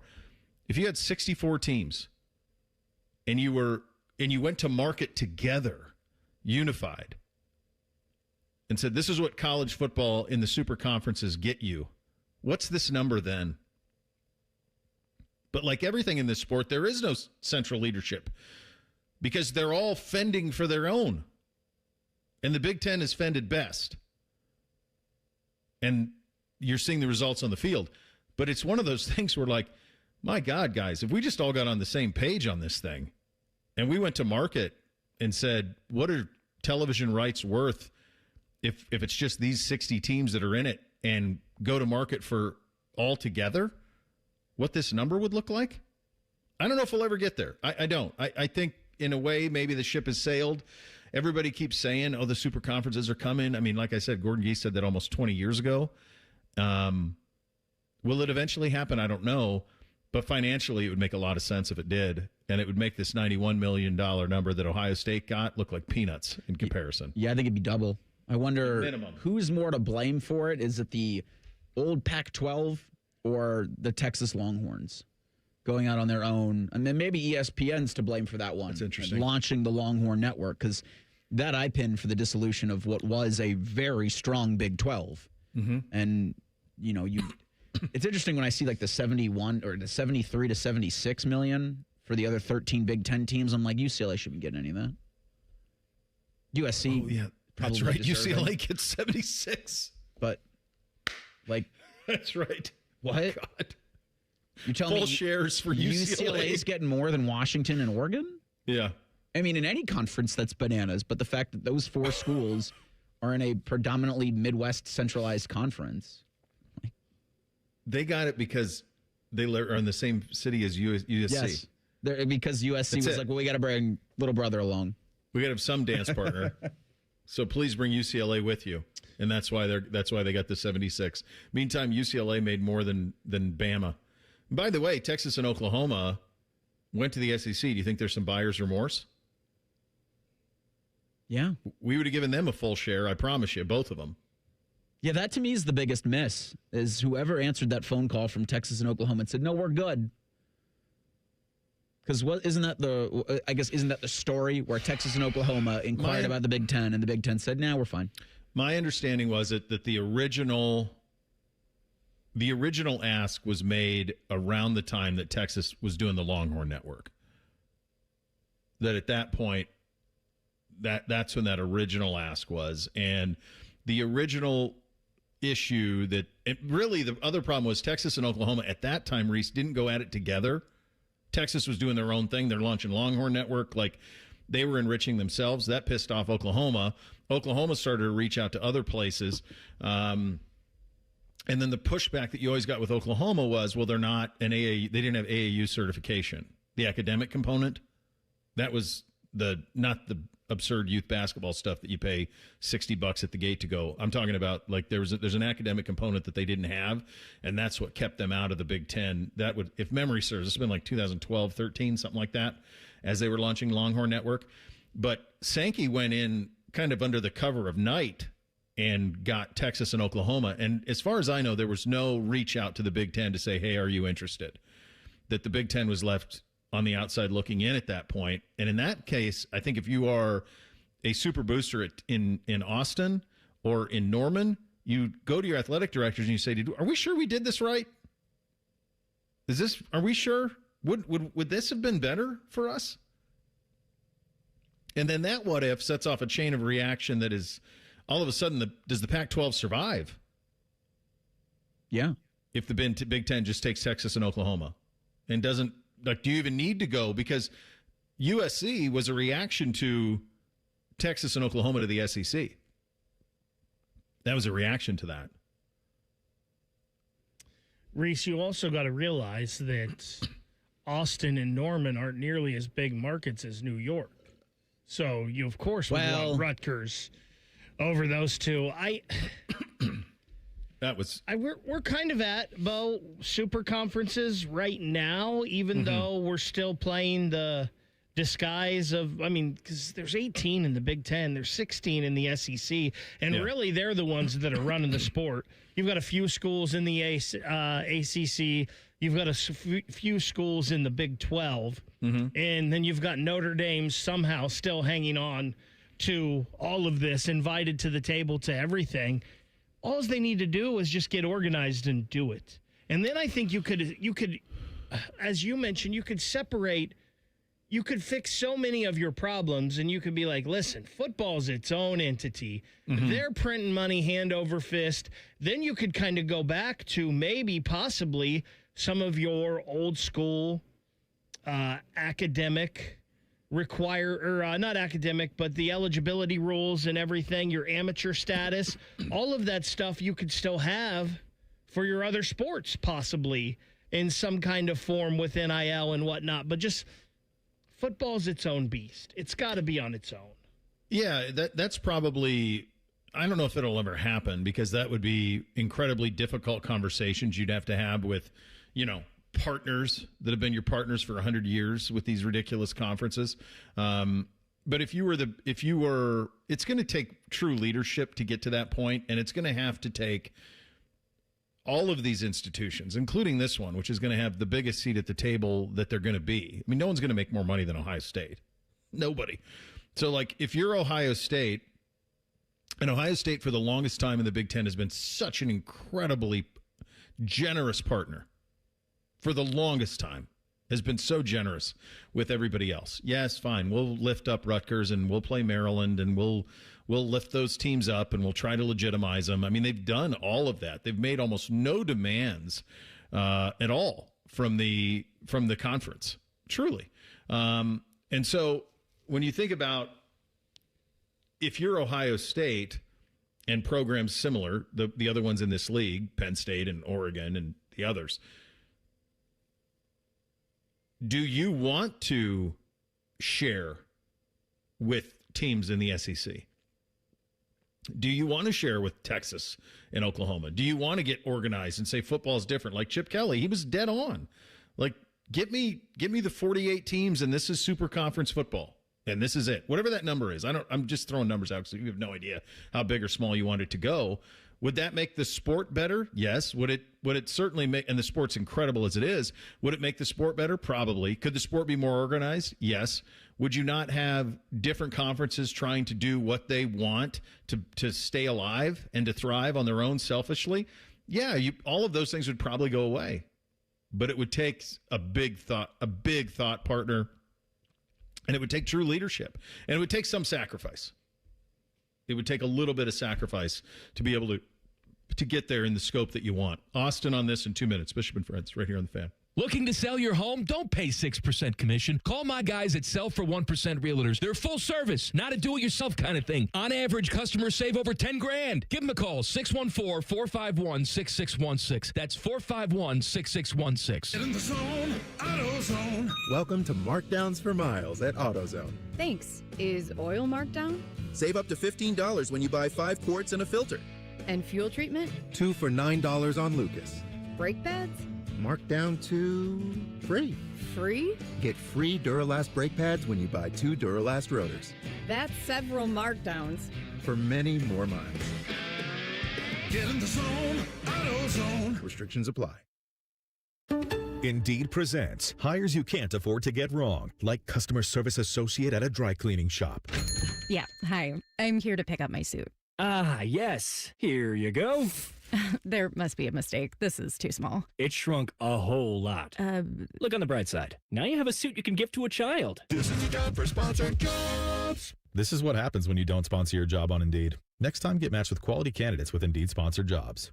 Visit Indeed.com/hire now and sponsor your job today. Hey, it's Anthony Rothman. Get up to $750 cash back when you refinance your auto loan with Telehio Credit Union. Visit telehio.org to learn more. Offer valid until June 30th, subject to credit approval. Restrictions apply. Telehio is open to all in Central and Southwestern Ohio. Federally insured by NCUA. I started my first business when I was 12, mowing lawns for about $5 a yard. I learned if you do the job right, people trust you and customers care that you show up and do what you say you're going to do. Hi, I'm Tommy Mello, owner of Don's Garage Doors. From garage door repairs to upgrades, we show up, we stand behind every job. We only use the best parts, and spring's guaranteed to last a lifetime. When you care about the people you serve, you work harder and it shows. Call Don's Garage Doors today or schedule online at donsgaragedoors.com. When it comes to garage doors, no one knows more.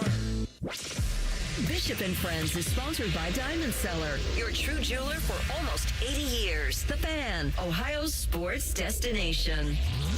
He knows everything about the Buckeyes. He's been offered tens of dollars by a certain team to spill his secrets. He's told that certain team to go to hell. Damn you all to hell! He's Austin Ward. Indeed he is, and he joins us every Monday at this time on the Bryan Heating Cooling Systems Fan Guest Hotline. $1.47 billion in 2024-2025 for the Big Ten. Ohio State benefited most from that, buddy, $91.55 million. There's a couple of ways you can look at it. You can either look at it like, my God, that's a lot, and it is. Or you could say, can you imagine if we were really organized on this? And are we sure that we need to give Rutgers and Maryland $76 million or UCLA $79 million? When you see those numbers come in, what jumps out to you in terms of the way that this was all put together? Bo, I mean, I'm actually thinking the first thing is how much more it could be if they get more in a lot of different fronts. If they open up this deal, last week I was actually in real time reacting to this with Reimer on the Buckeye Show. He was talking about the Duke deal with Amazon. And, you know, I know that that's not the exact same, and the grant of rights for Big Ten football is different. But if you open up this in, say, 2030, there's two different fronts. Ohio State both pushing for a larger piece of the pie. You and I have talked about this on a number of occasions. They deserve that. No one is tuning in to I shouldn't say no one. The vast majority of people are watching Big Ten football to see the power brands in Ohio State first and foremost. The television ratings obviously have supported that case for a very long time, and I don't foresee that changing at any point in the future. So whether that is just different negotiation for Ohio State specifically and they don't change the broadcast partnerships, or looking at this amount and thinking that it could potentially even be higher down the road, if you were allowed to take some of the non-conference games and put them on Amazon, or, you know, I think in the Big 12, I've made this point in the past, like they still had the ability to take, you know, one of their quote unquote worst non-conference games and put that on pay-per-view. And some programs have to do that. Some get to do that. I don't know what that marketplace would look like for Ohio State, but I feel very confident that Amazon would want to do that. Now, where does all the money need to go from there? I think that is a fascinating conversation and a difficult one to always answer, because the cost of funding Ohio State football is going up every single year. We know that. Until there are guardrails and regulations and rules put in place, you know, the expense is going to continue to go up and up and up. So, you know, that trickle-down effect for the rest of the athletic department and what that means, I wouldn't pretend to know what the best course of action would be, but I do think that you're going to continue to see these dollar amounts that are coming in and the revenue. I think that they're not even done reaching the ceiling yet.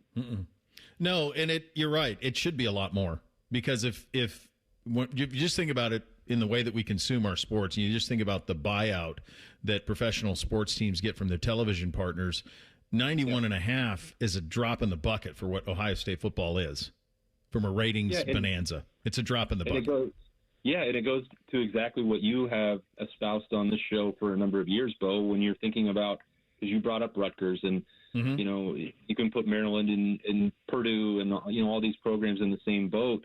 You know, what is driving this revenue? It is big-time powerhouse college football.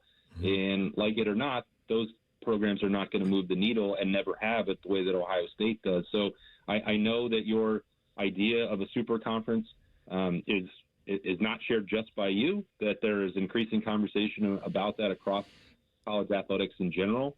But that's also, they are recognizing that slice of the pie is being shared with people who shouldn't be fed at this table. So I don't know that this moves us all that much closer to that, but you can certainly see that as a realistic outcome on the horizon.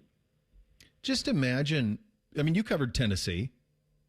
You know how big that operation is. You know the boosters that are there. You know what they aspire to be. Sometimes delusional, but you know what they aspire to be. Can you imagine waking up in Knoxville Saturday morning and going, hold on a second. We make less from our television deal than Rutgers? It is eye-opening to those programs, and not just Tennessee, but across. No. Because I think when you look at this, and they had the SEC event there with Greg Sankey, and Kirby Smart was talking last week about how the Big Ten has, they've brought in better coaches, they've had more success. The one thing that they're also not saying out loud is that the Big Ten football programs have more money, and that is a real thorn in the side for a program like Alabama, which is really not above the table cash rich.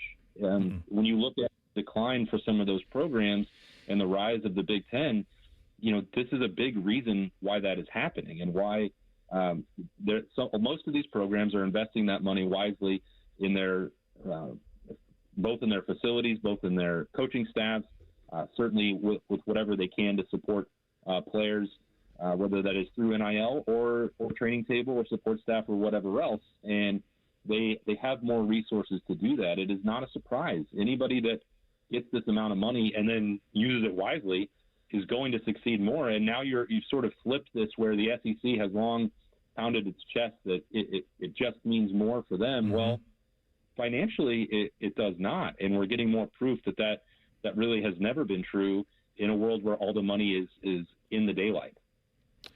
Last one on this. How about Jim Delaney still getting $6 million? I don't know. How's that possible? All these years later, they're still paying that guy $6 million?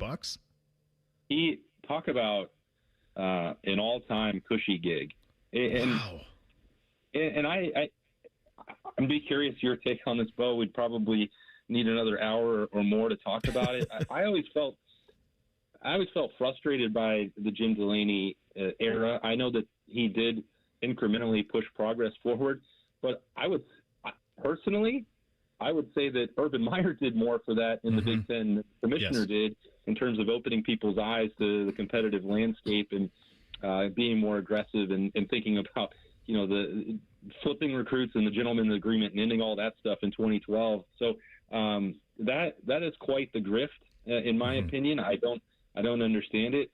I didn't dig deep enough. Hopefully they're not paying Kevin Warren more than $6 out of any of that. But you could also make it a realistic one, as critical of as we've all been for Kevin Warren, that he did do some real work on this broadcast deal to push things forward that might have been more significant than what we saw from his predecessor. But I don't want to get too far down the road praising him or anybody else that's involved in that. But that's a crazy amount of money to be doing no work. I just simply don't understand it. Yeah, so he had the Big Ten Network, so he's ahead of the game on that. But everything else, and you're right, it was Urban I'll never forget that press conference he had over there right after signing day. He came on our show, and I asked him about it, and he said the Big Ten's got to get better. And then everybody got pissed because they were the only one who had a top 25 recruiting class, including Bielema. He was at Illinois at the time. But what it did is it forced everybody to get a little bit better. And that's exactly how that all went down. We talked about this a lot last week during the middle of the week. And we were talking a little bit. Ross made some headlines with his conversation with the Lantern. And I think he's in a really tough spot because he has this massive athletic department. He's got this football program that's going to demand more and more and more financially. There is booster fatigue. It's not as bad here as it is in other places, and the pot's a little bit deeper here than it is in other places. But he's got to do something with the shoe at some point. There's a massive amount of money that has to go into that thing at some point. How long do you think, and this is probably part of a bigger conversation, but how long can this athletic department continue to operate with that many teams when it feels like the rubber's about to meet the road in both compensation for football and what it costs to run it, and your prize of your whole thing is the horseshoe, and it needs a lot of money. How is he going to navigate this, do you think, over the next few years? I feel like, this is my reading of the comments and what they're saying, both, anybody over there in the administration, whether that's on the presidential side before, some of the turmoil, or the athletic department specifically with Ross Bjork, they say over and over and over, we're proud of 35 Sports. We support this at a level that nobody else does. That's the intention. I feel like when they say it, that they are softening that stance incrementally as we go, because there's just not a scenario that I can imagine where that is sustainable 5 years from now. It might not even be sustainable today at the level that Ohio State has grown accustomed to. So, you have, new people in place. Ross is, as he has settled in here now, going into, 2 years, 3 years in charge, you're seeing, the communication staff, the marketing staff have more people that are Ross Bjork hires, and they will put a fresh set of eyes on this and say, is this worth it? Now, Ohio State institutionally has always felt that it is important. And it would take a strong argument, to cut against that and to cut sports. But, if you're talking about the health and vitality of the horseshoe and Ohio State football, which is funding the entire enterprise, there's going to have to be hard conversations that I know that they don't want to have. But that outcome is very real, and I don't see how it can actually be that far down the road at this point. Me either. It's going to be fascinating to have a front row seat for all of it, buddy. Appreciate your time as always. We'll do it again next week. All right, see you, Bo. All right, there he goes. Austin Ward, The Beat with Austin Berm, and Letterman Row on the Bryan Heating and Cooling Systems Fan Guest Hotline. Get Thing or Not a Thing up next. Bishop and Friends right here on The Fan. We're the girthiest radio station in the history of radio. Uncomfortably girthy. This promo is uncomfortable. The Fan, Ohio's girth destination. For the ones who get it done, Grainger offers the professional-grade products you need, delivered when and where you need them. Call, click Grainger.com, or just stop by. At Babs R Us, we believe home improvement is life improvement. As the Midwest's fastest growing 5-star bathroom remodeler, we're more than just transformations. We're a community driven by a mission to bring your dreams to life. Our installation team, part of the Babs R Us community, isn't just skilled. They're dedicated to respecting your home. Each day, they bring craftsmanship and hustle, turning your dream space, no matter the size, into reality. Together, we embrace a culture that values diversity, collaboration, and giving back. From supporting local projects to fostering a workplace where every voice is valued. Babs R Us is more than a company. It's a community of experts. We're also expanding locations to create more possibilities for homeowners across the Midwest. Wherever you are, you'll find us ready to turn your dreams into something you can see, feel, and enjoy every day. Right now, get $1,500 off a shower or tub replacement, or $3,000 off a full bathroom remodel. Plus, low to no monthly payments. Call 380-225-BAB to schedule your free estimate, or go to babsrus.com. Babs R Us, where dreams soak in. Performance matters in intimate moments. Don't let ED ruin them.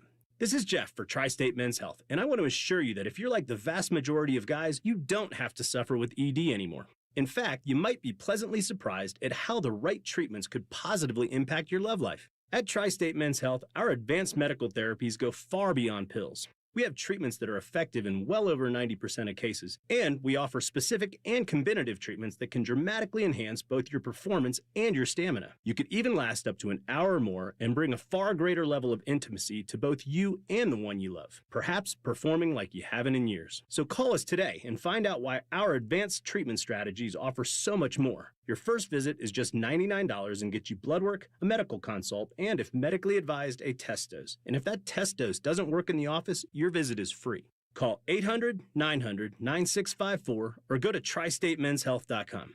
Tri-State Men's Health, advanced medical science to improve men's lives. How do you make a UDF ice cream quake? Easy.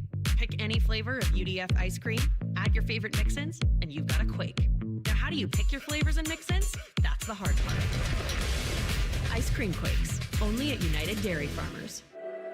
At Planet Fitness, we know how important it is to take care of both your mind and body. That's why now through May 15th, all new members get free massage amenities all month long. so you can reset, recover, and leave feeling stronger than when you came in. Join the club for just $1 down, $15 a month, and get free massage amenities for the month of May. No commitment. Deal ends May 15th. Planet Fitness. We're all strong on this planet. See club for details. Have you ever met a man who wins money betting on tennis? Enter Scotty Vegas. Join Scotty and Dave Biddle for On the Money. Presented by Ohio for Responsible Gambling. Sunday mornings at 9 on The Fan. Come into your local AAA Tire and Auto Service and save up to $75 on brake service. Save $25 on brake replacement for one axle or $75 off for brake replacement for two axles. Terms apply. Offer ends May 30th. See store for details. Turn up the heat on your savings and earn up to 3.75% APY until April 2027 with a high-rate money market account during Kemba Financial Credit Union's limited-time Summer Boost Special. This high-earning, no-nonsense account will put your cash to work while you're living your best summer. Offer expires July 31st, 2026. Visit Kemba.org. Restrictions apply. Advantage status and $5,000 minimum balance required to obtain APY. Max $1 million. APY equals annual percentage yield. Federally insured by NCUA. Say goodbye to car care headaches with Carvenience from Hinderer Motor Company. This is Justin Hinderer. For only $49, we'll pick up your vehicle, leave you with a rental, and return it fully serviced and spotless. No more juggling your schedule or wasting hours at the shop. Carvenience lets you focus on what matters while we take care of all the rest, making life easier. Schedule your service today at HindererMotorCompany.com. All your favorite fan shows are available when you want them. Head to 971thefan.com and hit that subscribe button. The Fan, Ohio sports destination. Distilled sports discussion, served in light beer quantities. You're listening to Bishop and Friends. All right, time for a little thing or not a thing on a Monday. Hit it, fellas. Thing or not a thing. Sponsored by Billiards Plus. Find your next grill and everything you need for the master griller. Billiards Plus on Dublin Center Drive in Dublin. Friend of the program, John Breach of CBS Sports, reported over the weekend the NFL is going to release their schedule the week of May 18th. NFL programming executive Mike North recently told a Buffalo Bills podcast, quote, most fans know full well that the schedule comes out in mid-May. That's what we've done the last 5 or 6 years. It's sort of our target. Is there any magic to May 12th, 13th, or 14th? No. Is there any real downside to May 19th, 20th, or 21st? No. One factor that could be a decider in when is a 5-game package or a 5-game streaming package that's going to be carved out and sold separately. YouTube is reportedly the favorite there. Netflix and Fox are also in consideration. The 2026 schedule has a bunch of moving parts, like I just mentioned, that streaming package. To date, only 2 games have been set. The 49ers at the Rams in Australia on Thursday, September 10th, and the Ravens at the Cowboys in Brazil Sunday, September 27th. Thing or not a thing? It's interesting that you put this in here, Reese, because this absolutely feeds into the conversation we were just having on college football. The NFL is organized, so miraculously they can come up with a 5-game package that is somehow separate from their media rights agreements that they've already signed to enrich themselves even more. I mean, this is the type of stuff you can do when you're organized. And this is how you go making, I don't even know what the payout is this most recent year on NFL teams, but it's only going to go up and up and up in terms of their television rights package. When it comes to this, it's fun playing the schedule game, and we'll do it with the Browns and the Bengals. We'll play the schedule game. I'm interested in what's the opener? Are there primetime games? And then other than that, who they're going to play. It doesn't matter too much to me, the order of it. I want to know how you're opening, and I want to know what are your primetime games, and everything else kind of sorts itself out when it comes to the schedule release. Yeah, Bo, the thing here is that 5-game package. Yeah. Right, in the NFL, and we just talked about it with the college thing. For Ohio State, that's all that money they're making. That's why you're getting Big Noon. That's why you're getting Peacock, and that's why those things aren't going anywhere. Yeah. What also isn't going anywhere for the NFL is streaming services. They're going to keep a bunch of games on broadcast television still, but the streaming services are still a thing. I don't care about the schedule release at all. When we're going to get leaks. Like we've already got 2 games. Between now and May 18th, we're probably going to get a handful of others, maybe up to 10. Like, this team is going to play on Thanksgiving Day, and this team's going to play on Christmas Day, and all of that stuff.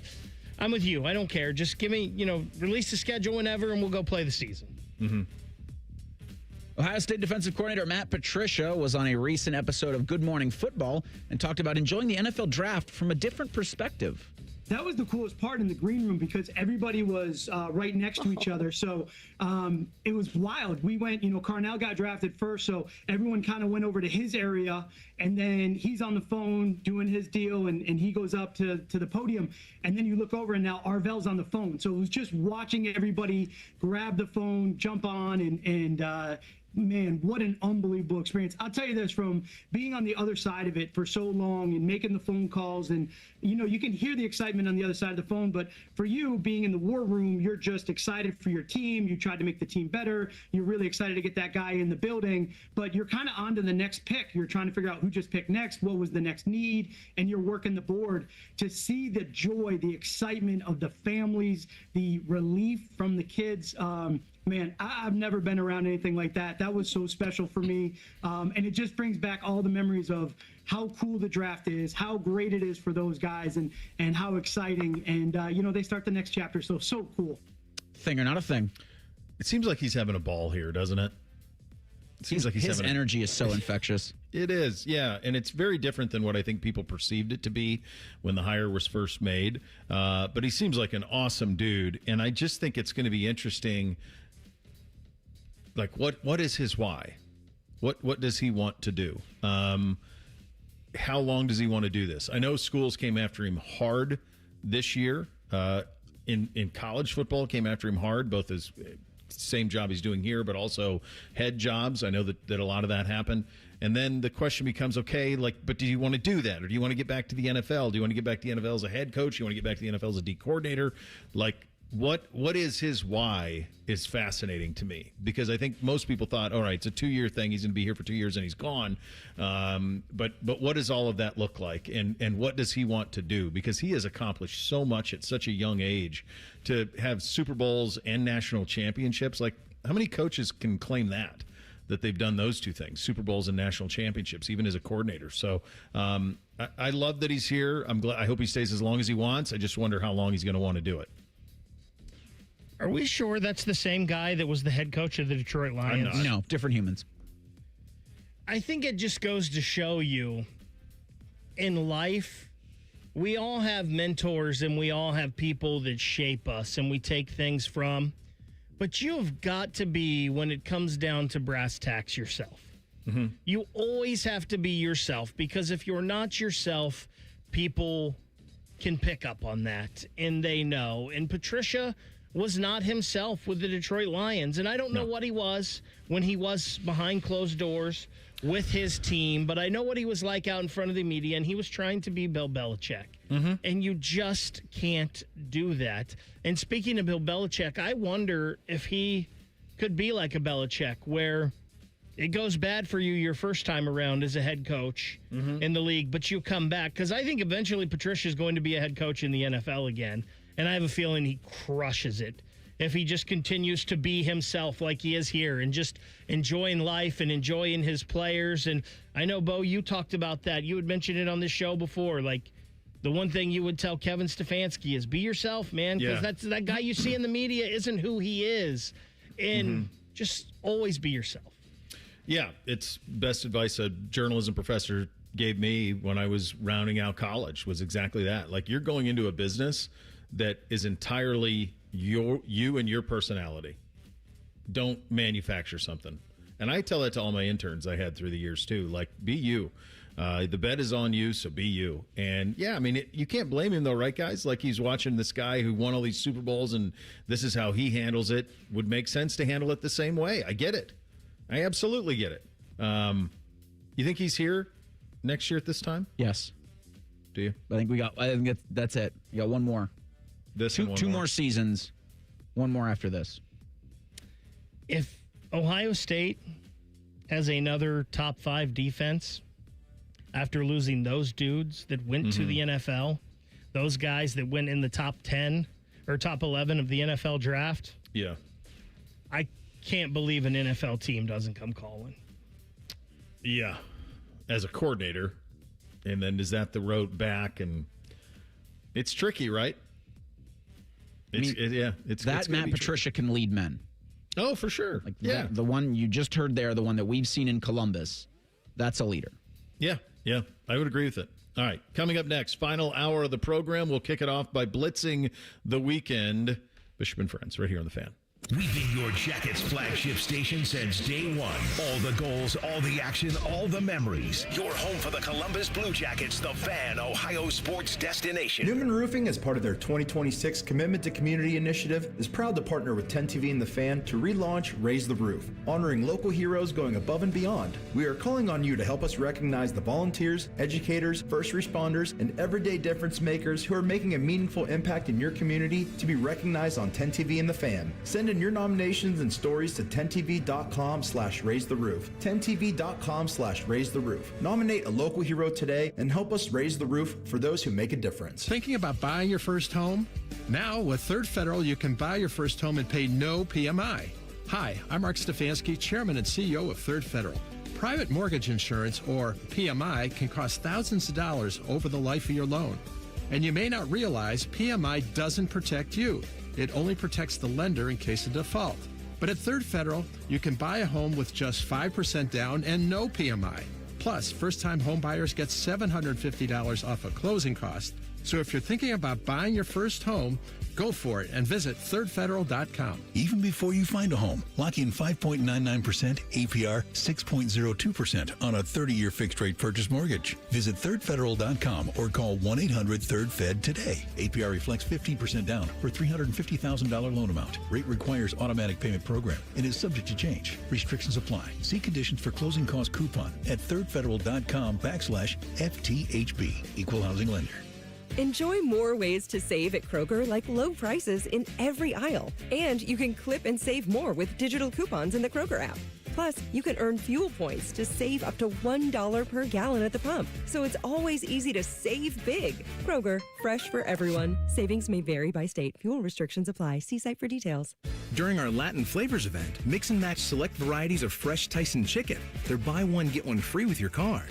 Kroger, fresh for everyone.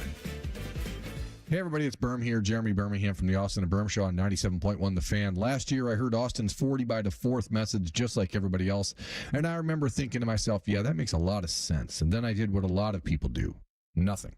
And that's why I like Reclaim by Awaken 180 so much now, because it's really about finally taking the advice of people who've actually done it and gotten real results. This is not people guessing. This is not people talking. People who've been there, who I finally listened to. And I dropped 35 pounds in just 7 weeks with Awaken 180. Then I lost 5 more in free maintenance mode. That's why this hits different for me now. Reclaim by Awaken 180 gives you a clear plan, a defined window, and a real finish line. And if you want a powerful goal inside that window, 40 by the 4th is right there. It's not eventually. It's not one of these days. It's right now. So maybe this year, you do what I should have done last year. Go to awaken180weightloss.com. 844-346-1800. Awaken180weightloss.com. For over 78 years, our family's been part of your love stories. At Diamond Seller, we offer bigger diamonds, better prices, and timeless designs for every chapter of your life. From your first yes to your forever I do, trust the jeweler who knows diamonds best. Visit Diamond Seller today. Planning to buy a home in 2026? Not sure where to start? The Ohio Housing Finance Agency can help. With a step-by-step homebuyer's guide and financial tools, the Ohio Housing Finance Agency can make homeownership part of your future. Eligible homebuyers may qualify for down payment assistance and reduced mortgage interest rates. To see if you qualify and to find a mortgage lender, visit myohiohome.org.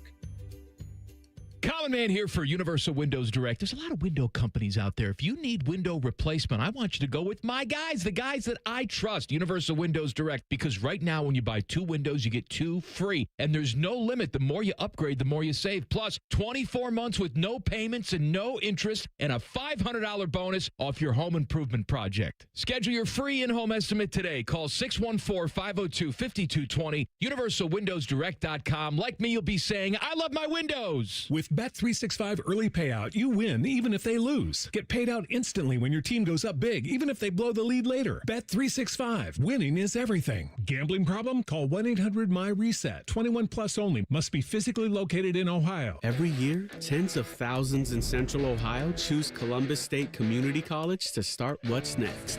They're earning degrees that open doors to in-demand jobs, stable careers, and real earning power. They're bridging the gap to an affordable university bachelor's degree, avoiding the trap of student loan debt, and moving their lives and our community forward. Columbus State is making Central Ohio stronger. Apply today at cscc.edu. Broadcasting live from the McDaniel GM Superstore Studios. Driving excellence since 1916. Chevrolet. Together, let's drive. WBNS HD1 Columbus.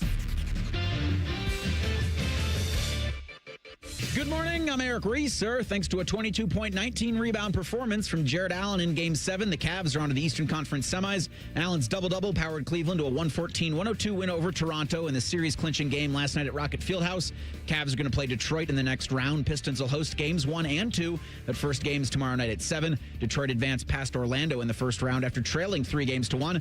So this morning, the Magic fired head coach Jamal Mosley. The other Eastern Conference semifinal has New York and Philadelphia. The Knicks will host the Sixers tonight in Game 1 at 8 o'clock. In baseball Monday, the Reds look to halt a 3-game slide. Cincinnati's at the Chicago Cubs tonight at 7:45.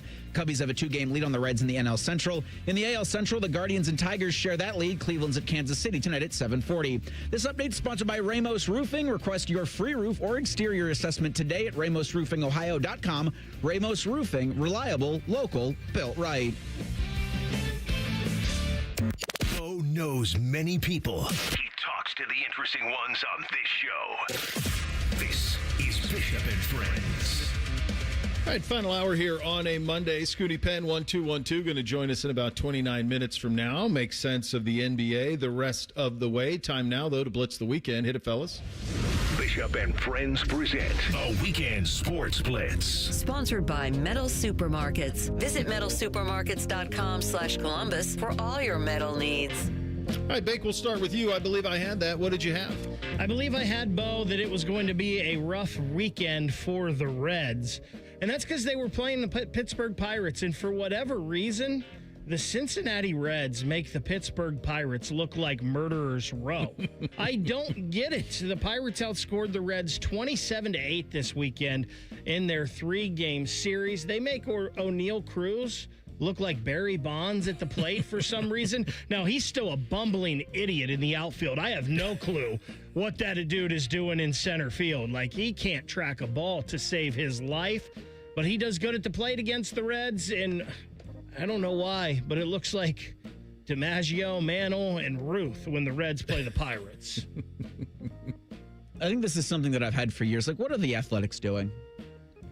Guardians were out there for 3 games in Sacramento in a minor league ballpark, and they say more than 10,000 were there Thursday, Friday, Friday, Saturday, and 10,000? Sunday. They said for the attendance, I'm looking for, no, that's 10,000 a game. Oh, jeez. They're saying 11,000 for Saturday's game, and I keep thinking to myself, like, this is a travesty. Reese, did it look like spring training? It had to have, right? It had those kind of vibes. And now certainly the Guardians scored 14 runs on Saturday, so that's like a training. That's a spring training box score-ish. But the idea that you took one of the most storied franchises in that part of the country and put them in a minor league ballpark with no real concrete plan for Las Vegas is such a joke on Major League Baseball. They're top the division, too. The A's are. Like, they're a pretty good team. With all of this. Yeah. That Nick Kurtz can play. What a mess. What a mess that is.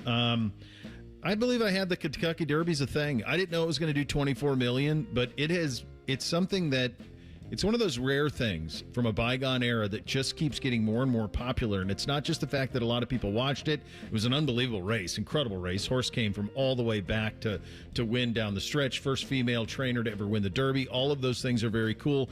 But it's beyond that. Like the amount of folks who I talked to on Saturday that were going to like Derby parties, it's really become like a signature Saturday thing to do in Americana. And it's been this way for 100 years. It's really pretty remarkable. Is there anything better than after the race that overhead view replay that they show. The best. And I mean, you could see that horse come from last place. And I've never seen a horse go that far outside. Like, he ran way longer than the other horses. I think a horse has ever gone that far outside. No. And that race is pure chaos because he had, 19 horses? Because you had the scratch. And so 4 total scratches, but. Yeah, it's just wild. It's just survival is all it is. Didn't have it. What didn't you have this weekend, Bake? So, and excuse me for not knowing the two teams, but I did not have that an Argentinian soccer match was going to be stopped and delayed for multiple minutes by a dog that ran onto the field. Oh, I missed this. And then the dog ran on the field, and whatever their security people are there, they're wearing pink vests. You have like 7 guys in pink vests running around chasing the dog. Stop chasing him. Yeah. Just stand there and let him come up to you. And then you can grab him and we can get him off the field and play could resume. But no, we chased him around like a bank robber for 10 minutes. Good Lord. All you need is a scoop of peanut butter. He'd come right over. That'd solve it, Reese. Yeah, you don't need to. They then becomes a game to them. Mm-hmm. Then now you are playing with them. And they don't listen to anything when you're playing. No. I didn't have Boston and Orlando blowing 3-1 leads. Mm-hmm.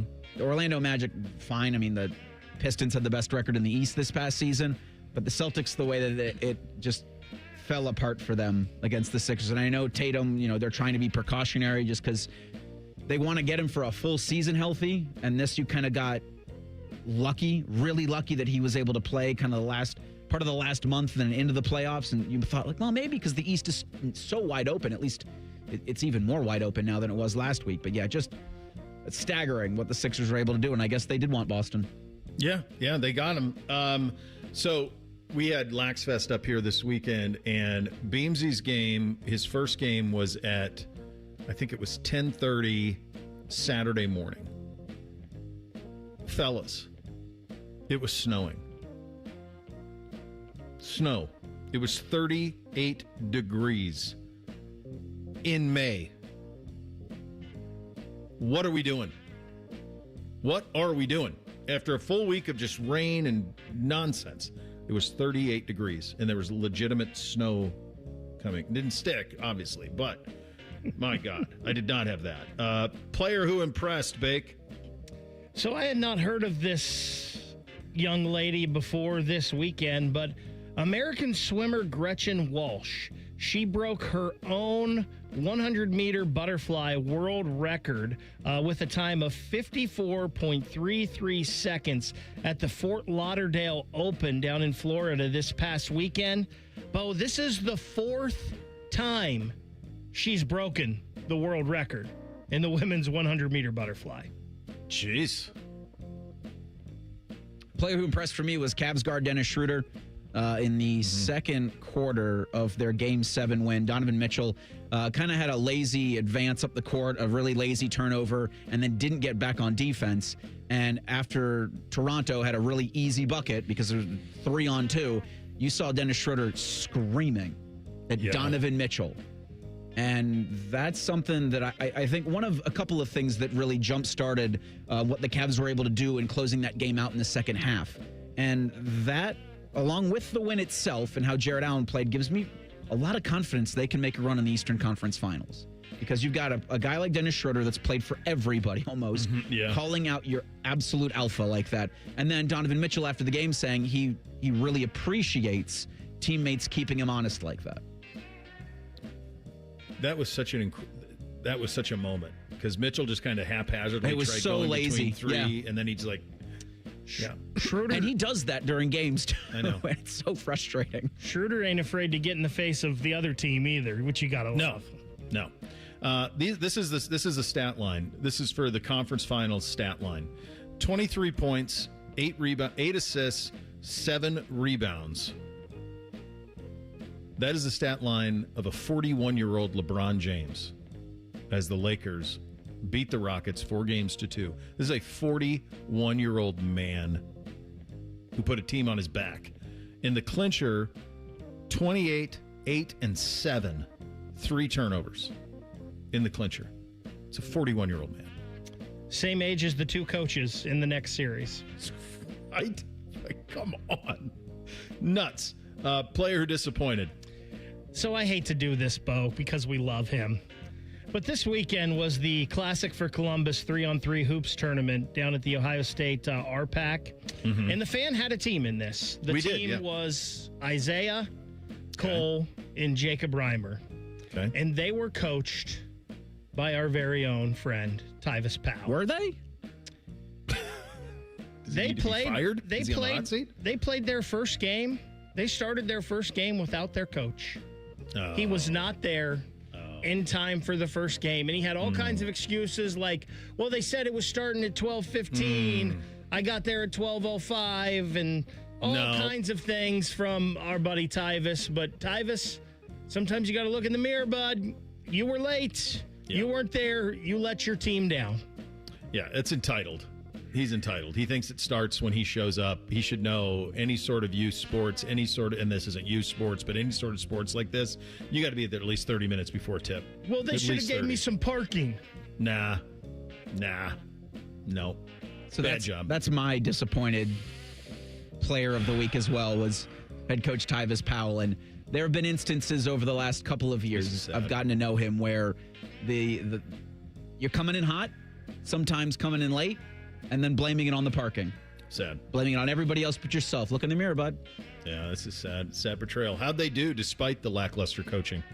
So they went 0-3 to start, and they fell behind, I guess, 11-2 in their fourth game to what Isaiah termed as old-timers, Bo. Yeah. But they came back and got the win. So they did not go 0 for the weekend. They went 1-3? 1-3. That's sad, boys. Hate to see it. And I've heard Jacob Reimer, the only one of the three who played college basketball, was not leading the way. Why did you say played? He did play college basketball. Well, there's some consternation with him and Cole and Isaiah about his college basketball. Who carried that team? Credentials. Who carried the team? So I heard Cole was, just because of his height, was good with the rebounds and the putbacks, but it sounds like Isaiah was the scrappy one and kind of led the way. I mean, so then you need rhyme time to knock down shots. I mean, that'll be mine then. Just we can't. We're representing the banner, and we went 1-3. Well, do I need to get involved in this? I'm running the youth program when you don't have a coach. Yeah, but you got to build a team. If you're not going to build a team, Powell, I don't know what to tell you. You got to build a team here. Honorary Coach of the Week, Bud Kilmer. You got big. Not Tyvis. For me, it's Marty St. Louis, the head coach of the Montreal Canadiens. When he first got to the Canadiens, it didn't really go great. And then he got them into the postseason last year, and they were incrementally better this year, and they're into the second round now. And I would say, what is it? Outside of maybe Toronto, that's the most pressure-packed job in the league. Good job out of him. I'm going to give it to Pistons coach J.B. Bickerstaff. That was a huge comeback, Game 6 on Friday, and then a big win for them, Game 7. Like, they haven't advanced past the first round since, it's been 18 seasons. Jeez. Yeah. I'm going to go opposite coach. I'm going to go the official in the 3-4 bracket of youth lacrosse here on Sunday. No names, but an opposing coach shoved him. This is third, fourth grade lacrosse. Shoved the official, physically put his hands on him and shoved him, and allegedly took kind of a half swing at a third and fourth grade lacrosse coach. Official, rather. And the guy, so the police were involved. Not only did the official not press charges, which I guess, but then the other part of it is he stayed and officiated the entire day. So this happened at like 9 o'clock in the morning. The last game was, Bootsy was playing it. It was at 5:15 last night. All day, he stayed and officiated. It's a bad job. To me, if you put your hands on an official, you can't coach ever. First of all, I'd press charges, send a message. Second of all, you can't coach ever again. You're done. How do we make sure that happens? How do we make sure he is never in charge of kids again? You can't be in charge of kids. That's out. You're done. I'm sure you feel bad about it. I'm sorry. There's a zero tolerance for that type of crap. I bet he doesn't. I'll tell you off. I think probably legitimate fear, and I hope that it was that times about tenfold is what I hope ended up happening with all of that. All right, coming up next, NBA playoff reset that's wide open for the Cavaliers to make a run in this thing. That's coming up next. Bishop and Friends, right here on The Fan. Big Voice Guy here to remind you that you're listening to The Fan, Ohio sports destination. Okay, thanks. I have 3 more seconds. Bye-bye. Feeling stressed or overwhelmed? Not sure how to get the mental health help you need? We've got your back. Call the Mental Health Insurance Assistance Office at 855-438-6442. We'll help you figure out what mental health benefits may be in your health plan. No more confusion, just the support you deserve. Call the Mental Health Insurance Assistance Office at 855-438-6442.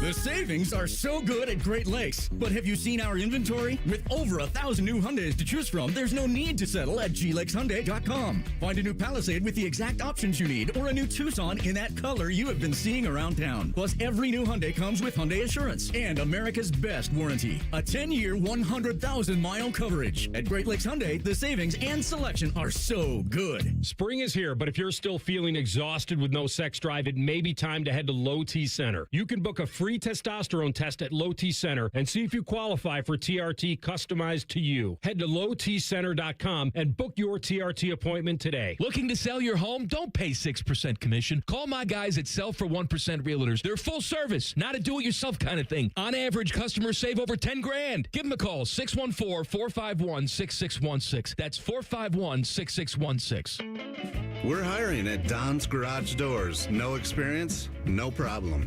We provide full training, a brand new van, top-of-the-line tools, a gas card, and steady jobs with weekly pay. This isn't just a job. It's a career with real growth, great pay, and job security. Our team members go from training to 6 figures, and we're ready to help you do the same. Don't wait. Apply now at donsgaragedoors.com.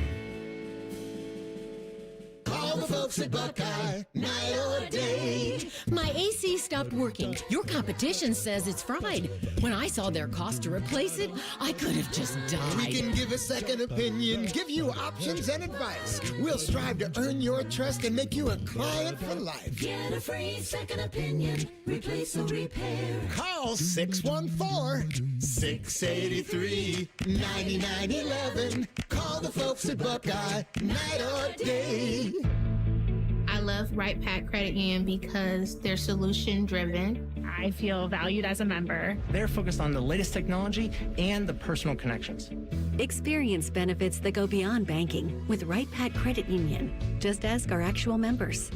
I definitely recommend Right Pack to all my family and friends as a credit union of choice. Visit one of our Columbus area Right Pack Credit Union member centers near you. Based on individual members' experiences, results may vary. The Fan has a secret radio station. It's called The Fan 2. You can listen to the Bob and Tom Show, Jim Rome, and Buckeye stuff. Why do they pay me big money to whisper? The Fan 2 is on the Fan's HD2 channel and streaming on the Fan app. You're welcome. Who's Vice President J.D. Vance's pick for Ohio Treasurer? America First conservative Jay Edwards. As the first state lawmaker to endorse Donald Trump for president, Jay Edwards has been on the front lines, standing up to the rhinos and leftists since day one. Now, we need a MAGA fighter who protects our Ohio tax dollars as our treasurer. And that's what Jay Edwards has always done. He sponsored the largest tax cut in Ohio history, saving families over $3.1 billion. Jay Edwards has never been afraid to do what's right and fight for our values. That's why he's a 100% pro-life and 100% pro-gun conservative, earning the highest possible rating from Ohio gun owners. He's the proven America First leader we need to clean up fraud and keep our money safe. Endorsed by J.D. Vance. Jay Edwards for Ohio Treasurer. Paid for by Friends of Jay Edwards. Fan weather. From the Logan AC and Heat Services Weather Center. A mostly sunny start to the work week for us, and windy and warm with highs getting into the mid-70s. As we head into the evening, we could see some pop-up showers and thunderstorms, some which could have heavy downpours, otherwise mostly cloudy tonight and breezy with lows around 60. Tuesday, the first half of the day looks good, and as we head into the second half, we could see showers and storms develop with breezy winds and highs in the low 70s. For The Fan, I'm meteorologist Meredith Garfalo with the 10 Weather Impact Forecast. T-Bone and Tyvus are everything you want in a delicious breakfast. Lots of empty calories, no nutritional value. Weekday mornings from 6 to 9. The Fan. What's the weather outside? Who cares? Bakers and shorts. This is Bishop and Friends. May the 4th. NBC asked me today on the way to school, do you think I could have wore the Chewbacca mask? Like Step Brothers? See no problem with that. I think it would have been great. I think it would have been great had you done it. That would have been pretty great. If you roll into middle school with a Chewbacca mask on, would have been pretty good. Did they blow that with the new Star Wars? I don't know if you could ever. It was bad. But I don't even remember it. Could ever tank the franchise totally. But they've had a lot more misses than hits over the last 10 years. Yeah, it's an interesting thing. I saw this story last week in the Wall Street Journal that they basically they took it in the shorts on the two attractions that they have at Disneyland and Disney World. Have you guys been to those? No. We've been to both. So the first time we did it in Disney World was 4 or 5 years ago. We went and did it while the boys were young and did it. And it's completely immersive when you go into it. Like when you kind of walk around this, the way they have it done is you walk around this corner. I can't remember if is it at Epcot? I can't remember where it is in Disney World. I can't remember which one it is. But anyway, you go around this corner, and as soon as you go around the corner, like you hear the music and all of that, and you are in that world completely. Like everyone's in character always. Even the Coca-Cola it's like a bottle from one of those planets. And then they have two rides. They have Rise of the Resistance, and then they have another one, which is like it's a Millennium Falcon ride. Rise of the Resistance is the big one. That's the interactive one. That the line for this thing is usually like an hour and a half. And that's one it's really, really cool. And then we did it a couple years ago. Last year at spring break, we went to Disneyland and we walked through it again. And the problem I would say is, like, once you've seen it once, you don't need to see it again. The other thing that they really bet on was that it's the new Star Wars world. And I read last week in the Wall Street Journal that it's been a major flop because people aren't looking for more Kylo Ren and Rey and all of that world. People want Vader. They want Skywalker. They want Han. They want all those guys, and they're not in it. Yeah, I think that's what has, of their misses, of the content they've released in the last decade, like Andor, Rogue One, have been some of their bigger hits because it includes that. It includes the Empire. And I think that has this kind of offshoot Empire that they tried in the last three, like of the trilogy ones with Kylo and Rey, just didn't hit. And so I think they've got three more in the pipeline, but they've also got a couple of... Do they really? They've got a couple of spin-offs that are in the Empire, a little bit during, a little bit after the Empire, I think that are probably going to be a lot more popular. I'm not sure with The Mandalorian and Grogu, that's the next thing that's going to come out, because I don't know if people are clamoring. We tried that. If people are clamoring for more of that. I think it worked really well as a show. You could get it every week. But I don't know if a movie is something people really want to sit down for. I think we watched the first season of that, maybe during COVID. Would that line up time-wise, Yes. that it was out then? Yeah, I think we remember that. I didn't watch the second one. What is your guys' favorite one? Favorite Star Wars movie ever? Empire Strikes Back. Empire? Yeah. I'm still a first one guy. The first? Yeah. Rogue One's behind it, because that movie's awesome. Yeah. I will say it's Empire you have the first one, then you have Return of the Jedi and Empire Strikes Back. Those were the original three. I have never seen anything beyond that. Yeah, I'm not sure you need to. The original prequels they botched pretty big. And then I remember the first one, the very first of the sequels I thought was pretty good. I can't remember what the name of it was. Is that The Phantom Menace? Or no, are you thinking of the newer ones? The more recent trilogy, the very first one where we are introduced to Kylo Ren and all of that. Yeah. Spoiler alert, when Han gets it, like that one I thought was pretty good. Is that The Force Awakens? Maybe? That's it, yep. Yeah, that one I thought was pretty good, and then they botched the last two about as big as you can. Here's the crazy thing about the original Star Wars. I actually saw Jedi first. Really? Yeah. I saw Jedi first. And I don't even know how I saw it out of order. But I did. I saw Jedi first. And then, actually, now that I think about it, I probably saw the original first. But I didn't see Empire right away. I didn't see Empire Strikes Back until much, much later. And now that one's the best. I think that one is the best. But I still love Jedi, too. I love the Ewoks, all that stuff. That one's still pretty good. Plus, Leia. I mean, come on. That's pretty good. So, yeah, those all hold up. But it's interesting. Even my kids who have seen them all now, they still prefer the original 3 to any of the other stuff that's happened. The original 3, it's just better storytelling. It is. I think that's where you kind of get it. Some of the misses have been just too much Jedi and glowy lightsabers. Mm-hmm. And that can only take you so far, in my opinion. Yeah. There's got to be real strife. There's got to be real conflict, real characters that you care about. And I don't think, like, Rey or Kylo Ren, you really gave a rip about too much, because once you saw Mark Hamill, that was it. Because you cared about Luke Skywalker. Yeah. You cared about Princess Leia. But, and I actually thought the Kylo Ren origin story was kind of cool. Like, I thought he kind of was pretty like, the boys loved him in the original one, and then in the end, I think he becomes a good guy. So I don't remember. And like the idea that somehow Palpatine returned, like they just bring back the Empire in the last one. You're like, oh, okay, well, now we're going to bring him back. Glad we did 2.5 movies for this. Nothing to see here. The NBA has reached the conference semifinal stage. We talked a lot about the Cavs in the first hour. They will open tomorrow night in Detroit against the Pistons. The Pistons down 3-1 to the Magic and come all the way back to handle that. So you'll get a little bit of a rivalry there, Detroit-Cleveland. You get that rivalry game. That'll be tomorrow. The Knicks and the Sixers, that is tonight. That is an NBC Peacock experience tonight at 8 o'clock. Game 1 of that series will be quite heightened, I imagine, with those two fan bases involved. And then out west, tonight it is Timberwolves and the Spurs. Will go Game 1 tonight at 9:30. And then tomorrow will be the Thunder and the Lakers. Is Luka playing for the Lakers or no? As of right now, it's still questionable. Is he questionable still? Yeah. Is there anybody on the Eastern side that can win more than a game and a gentleman's sweep against either Oklahoma City or San Antonio? I think the Cavs can. You think they can win more than a game? I think Philadelphia fully healthy. I think all of them but Detroit can take a game.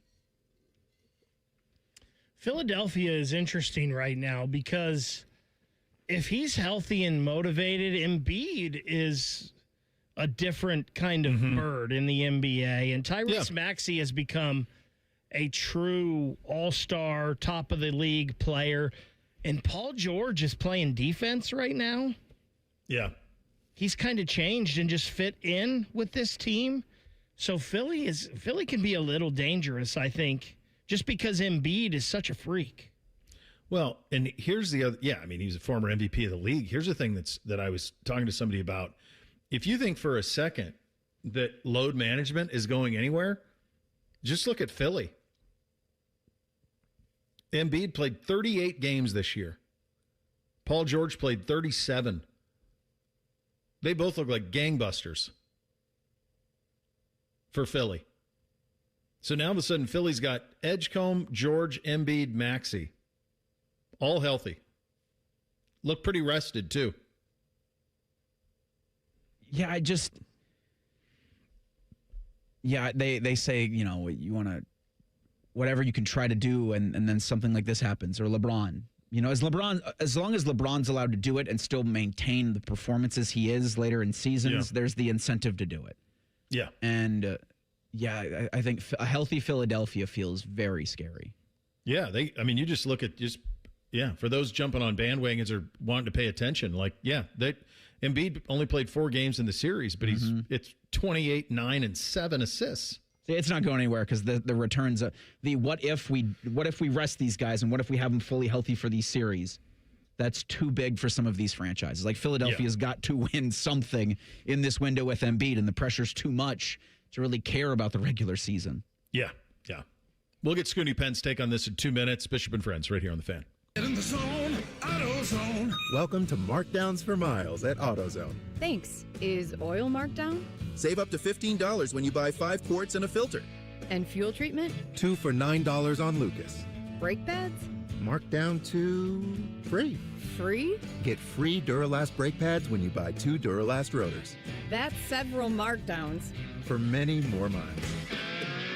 Get in the zone, AutoZone. Restrictions apply. Indeed presents hires you can't afford to get wrong, like customer service associate at a dry cleaning shop. Yeah, hi. I'm here to pick up my suit. Ah, yes. Here you go. There must be a mistake. This is too small. It shrunk a whole lot. Look on the bright side. Now you have a suit you can give to a child. This is your time for sponsored jobs. This is what happens when you don't sponsor your job on Indeed. Next time, get matched with quality candidates with Indeed sponsored jobs. Visit Indeed.com/hire now and sponsor your job today. Hey, what's up? It's T-Bone. Now is the time to call Comer & Cross and transform your garage with a gleaming new Comer & Cross garage floor. Maybe your garage floor has exposed concrete with stains and cracks or a bad epoxy or paint job. Well, a new Comer & Cross garage floor will transform your entire garage in just one day. Now, here's the great part of this whole story. If you call them right now, they're going to take 50% off installation. Yeah, that's right, 50% off installation from Comer & Cross when you call them today at 1-800-NEW-FLOOR. A Comer & Cross garage floor is the gold standard, guaranteed to never chip, crack, or show tire lift like epoxy or paint ever. Plus, they make it easy. They'll take your stuff out of the garage for you. They'll fix your cracks and pits perfectly like it's a new garage floor, and then they'll apply the proprietary finish that you pick. Yeah, I said it. They'll fix your cracks and pits. What's wrong with that? That's what you want. So call them today at 1-800-NEW-FLOOR to get 50% off installation. That's 1-800-NEW-FLOOR. Or go to comercross.com. Bishop and Friends is sponsored by Diamond Seller, your true jeweler for almost 80 years. The Fan, Ohio's sports destination.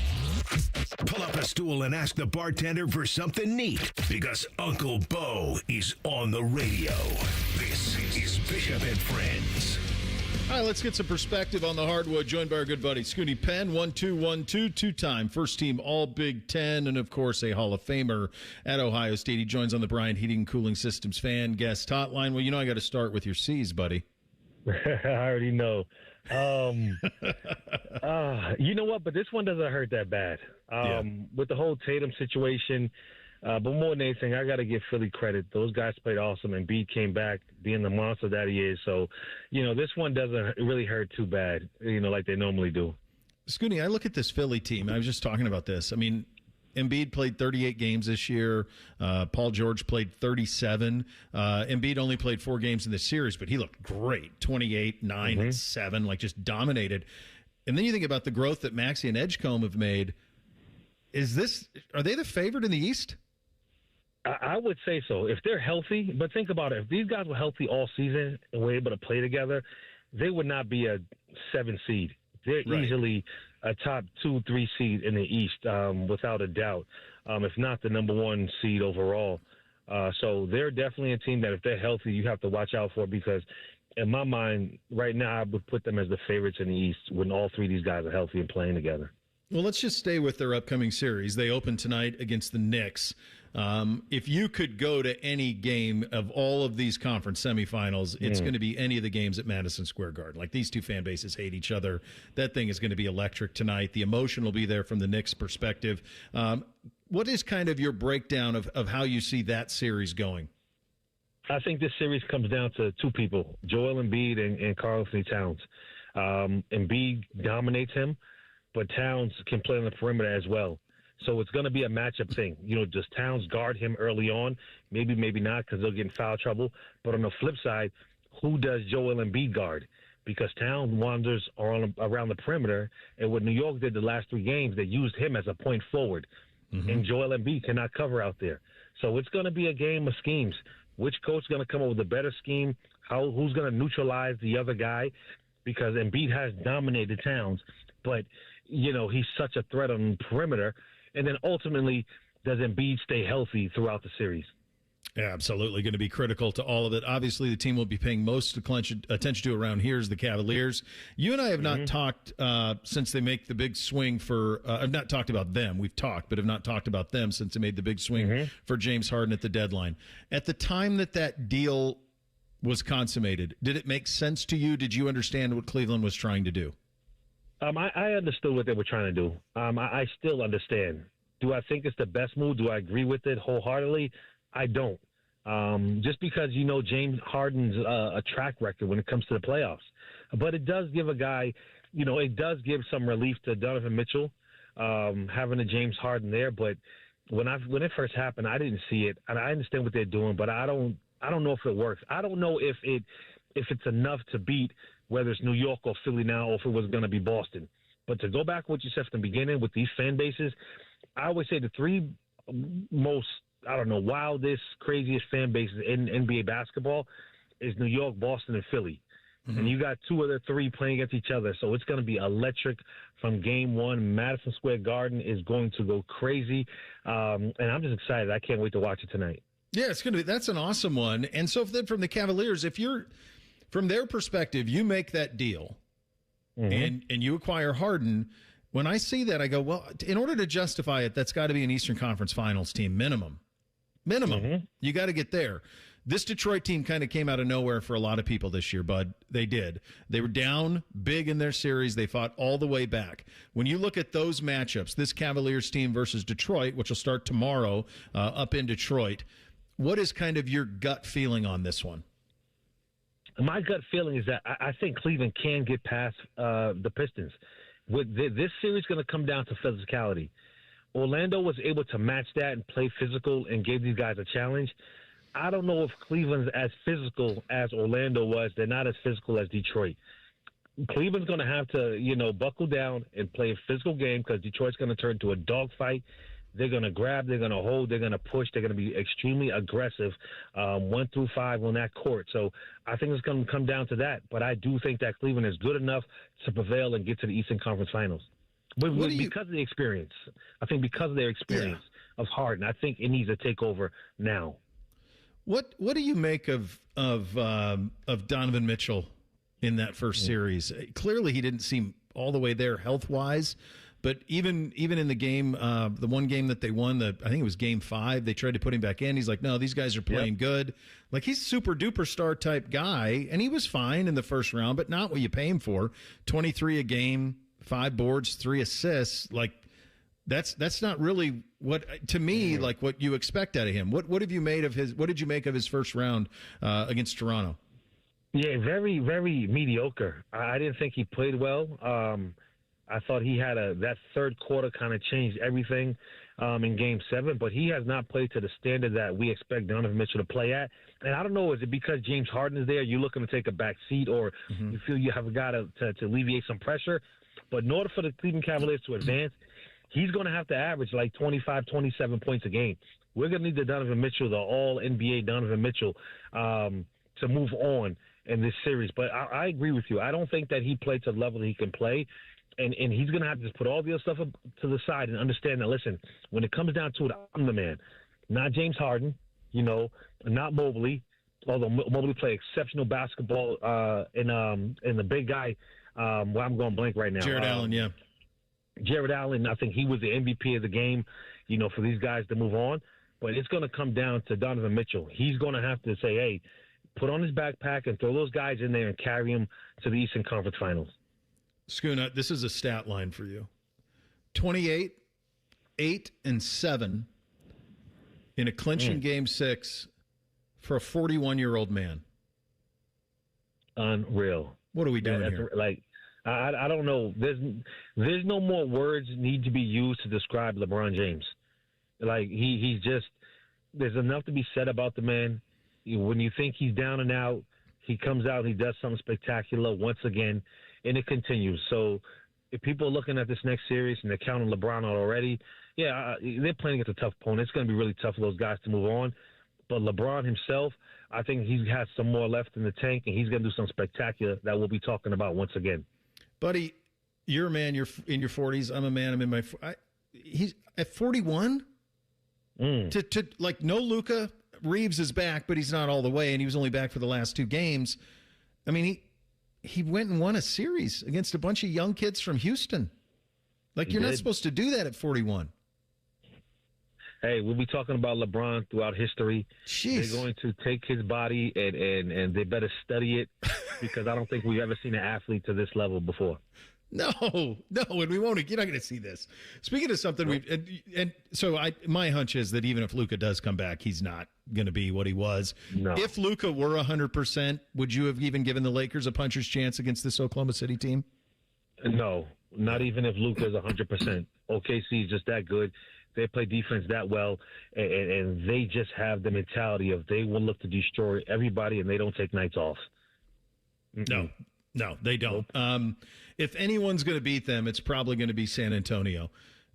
Yep. I've had some friends who have, and you've obviously coached against him, and so you know. But I've had some friends who have seen Wembanyama play in person, and the first thing they say is it defies logic for someone to have that type of skill with that type of size and athleticism and all that comes with it. They open with Minnesota. They do so tonight at 9:30. Obviously, Edwards is hurt, so obviously I'm sure you like San Antonio big in that series. Can this San Antonio operation this soon take out OKC, provided that's the way that we all think it's going to go in the Western Final? I think they really can, especially with Jay Will not being 100%. That hurts them. But so in Memphis, my scout was San Antonio. So I had to watch their games, put the game plan together, how we're going to guard and play them, right? It was so hard to do because I was like, we having our coach meetings, and I'm like, well, what do we do? We have a 7'4" guy rebounds, he pushes the ball, and they run a pick and roll for him. So how do we handle that? Like, he creates so many problems. And when guys touch the paint, nobody wants to go up against him and lay the ball up. It's unreal. Just watching him warm up and standing beside him like this. It looks like a cartoon. It doesn't look real. He's unbelievable, and I would love to see that matchup between OKC and San Antonio because they were the one team that gave OKC a lot of fits, and that's the one that you want to see. And I give them a chance to win it all. They can win the series, and they can win the NBA championship this year. Think about what you just said. 7'4" guy grabs the rebound, and then they run the pick and roll for him. Yes. It's like Samson. Never seen it before. Like Ralph Sampson if he was a point guard. Like, it doesn't even make sense. But here's the thing, though. You can't go under it like you would most bigs but he stops behind and he shoots the three. If you go over it, he's skilled enough to get downhill, take one dribble, and just dunk from the free throw line, or he's skilled enough to find the open guy, and they have guys spread out around him. So, you just hope that he has an off day or he's playing bad because you really can't stop him because he's so multidimensional in what he does on the court. All right, so I think we handled the two West. You got OKC moving on, and then we've got San Antonio moving on in the two semifinals. How do you see the two East? You got Pistons, Cavs, and then how do you see Knicks, Sixers? This is it. If Embiid is healthy, 76ers move on. If we don't get the healthy Embiid, New York moves on. And that's it. And I think Cleveland will prevail over Detroit. And the reason why I picked them over Detroit is because Detroit's inexperienced. They're still a year or two away from being who they really want to be. And if Cleveland does the right thing, you will neutralize Cade Cunningham and make everyone else beat you. As long as he doesn't get 30-plus points, it's hard for them to score enough baskets. Tobias Harris had a 30-plus the other day, but that's rare. You rarely see Tobias Harris score 30 points. You have to neutralize Cade Cunningham, and if you do that, most likely you'll win the series. You're the best, buddy. Always enjoy it. Thanks for your time, Scoon. All right, take care. All right, there you go. Scoonie Penn, 1212 on the Bryant Heating and Cooling Systems Fan Guest Hotline. We get you three things on a Monday. Up next, Bishop and Friends, right here on The Fan.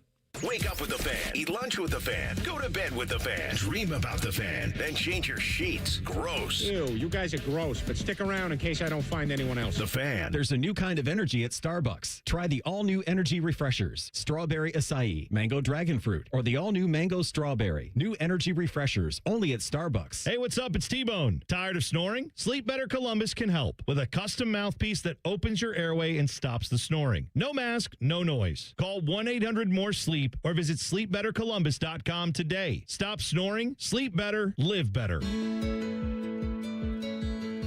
As the saying goes, trust is earned, never given. When it comes to your roof, who you trust truly matters.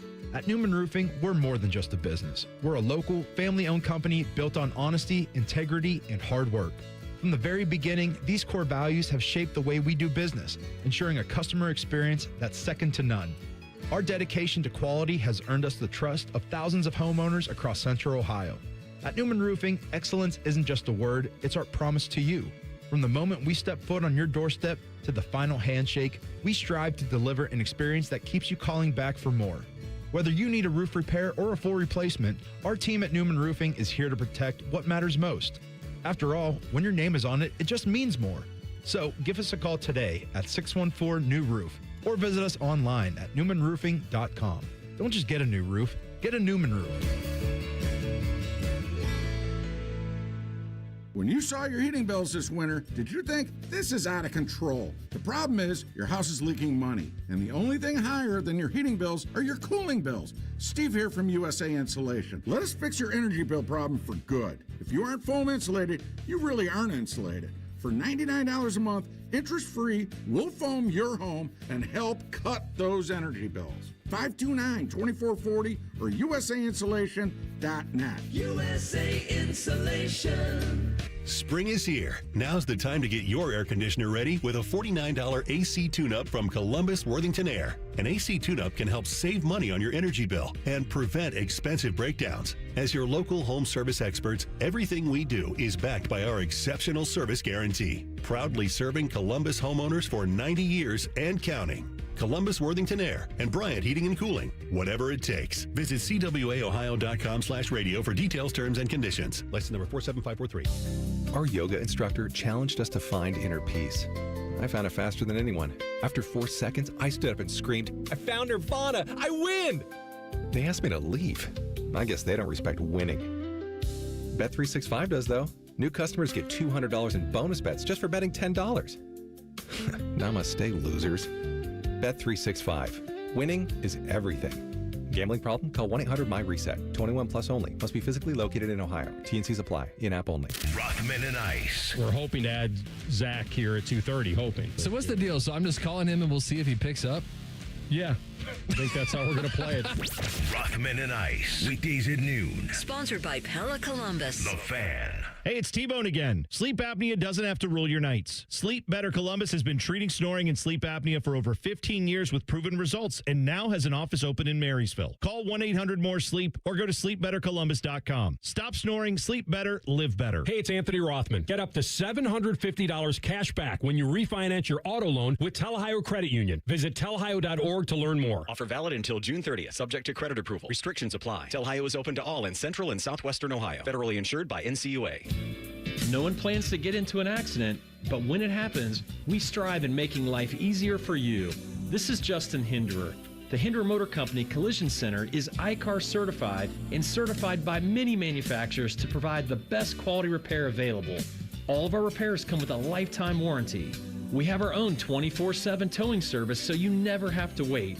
Plus, we offer on-site rental cars for every lifestyle. At Hinderer Motor Company, we love what moves you.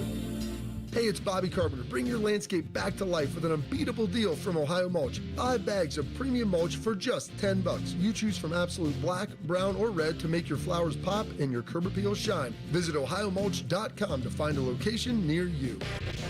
The Fan Guest Hotline is sponsored by Right Way Heating and Cooling and Bryant. Doing whatever it takes to keep you and your home comfortable. The Fan. Keep your friends close and your producers closer. You're listening to Bishop and Friends. Hi, Reese. What do you have in the poll today? Daily Fan Poll sponsored by JT's Pizza and Pub and asks, did you watch the Kentucky Derby live this year? 58% say yes. Yeah, a little more than that, I think. 24 million. Mm-hmm. Big number for that. I was, I got there. It ended up being delayed because that horse, that big gray horse went and flipped over. And flipped out. Quite literally. So it ended up, it went like 7:05, I think was by the time it finally, forever it was 6:20 in the old days. It was always 6:20. It's like 6:57, I think, was the post time that was what scheduled. it was supposed to be. But then they had to take them all out and put them back in, and that's the way that it goes. Those are big animals. Tim May tells a great story with Bobby Rahal. Bobby Rahal's daughters daughter was really into horses, and Tim's daughter was into horses. And they used to have this conversation about, I would never get on something that big with a brain that small. Was the attitude of it. That was always a good line. Let's hit 3 things on a Monday. Go ahead, boys. 1, 2, 1, 2. 3 things. Sponsored by Newman Roofing. For all your roofing, gutter, or siding needs, call Newman Roofing today at 614-NEW-ROOF or visit online at newmanroofing.com. Number one for me, and I'll acknowledge my naivete when it comes to this, but I do not understand how the NCAA runs its postseason tournaments other than what we're trying to wrap our head around with everything else. The NCAA men's lacrosse tournament has 18 teams in it, okay? Just such an odd number for starters. They have 18 teams that are in it. Ohio State, before they lost to Michigan in the first round of the Big Ten tournament, was ranked 9th in the country. They are currently, on the NCAA's site, even after that loss, ranked 17th in the country. And they're not in. They are not in the NCAA tournament.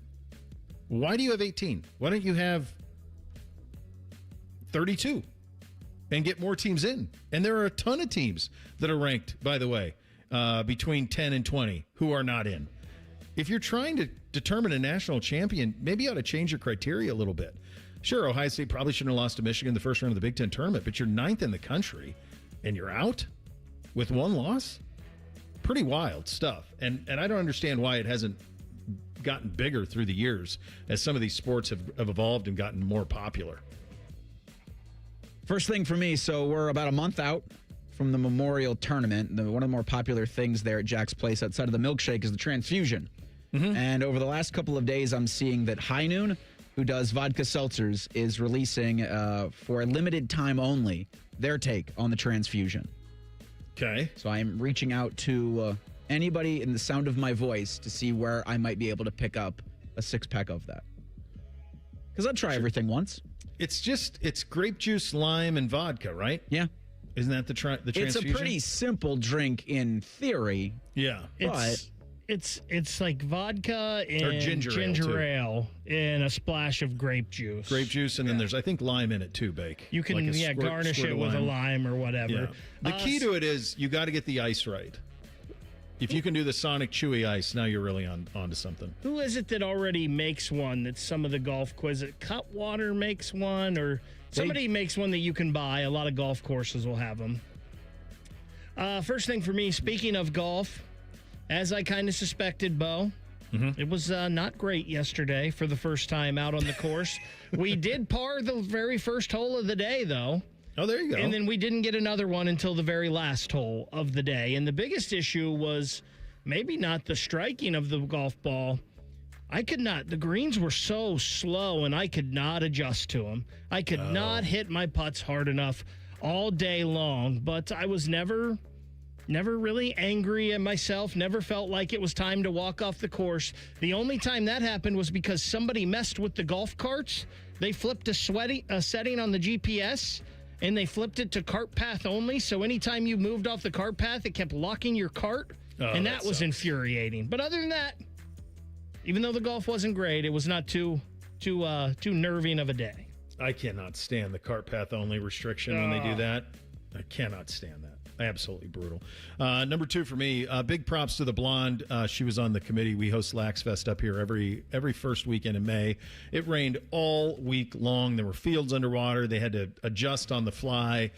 It's a truly thankless job, and they pulled it off the best they could in some pretty insane conditions leading into it. And just appreciative of all the folks who put that thing together, because it's a hell of an event, and 140 some odd teams in town, so pretty cool. But my goodness, was it a lot, and the rain was just relentless last week.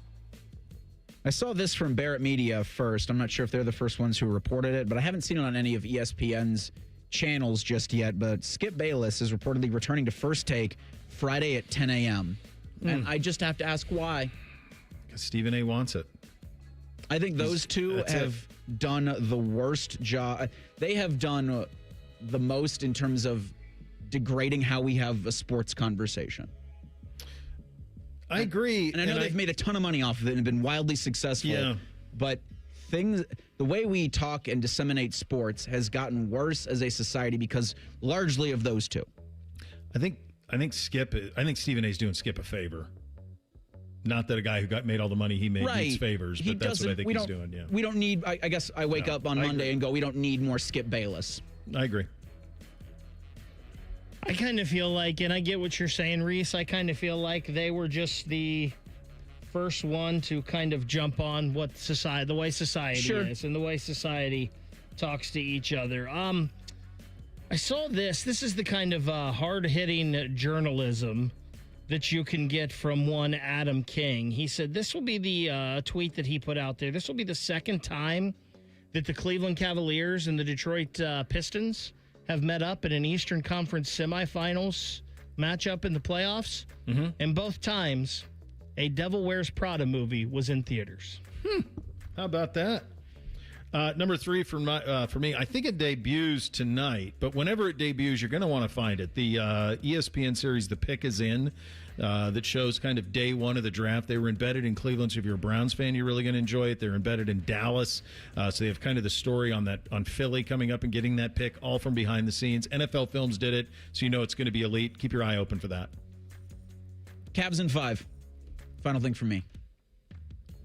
I hope so, Reese, for your sake. Speaking of Adam King, he's coming up on Rothman and Ice later this afternoon at 1:30. They also want to take your calls. The floor is yours at 1 p.m. Get those calls ready and talk to the fellas. You have that to look forward to, which is very, very nice. We are back tomorrow, Bishop and Friends, right here on The Fan.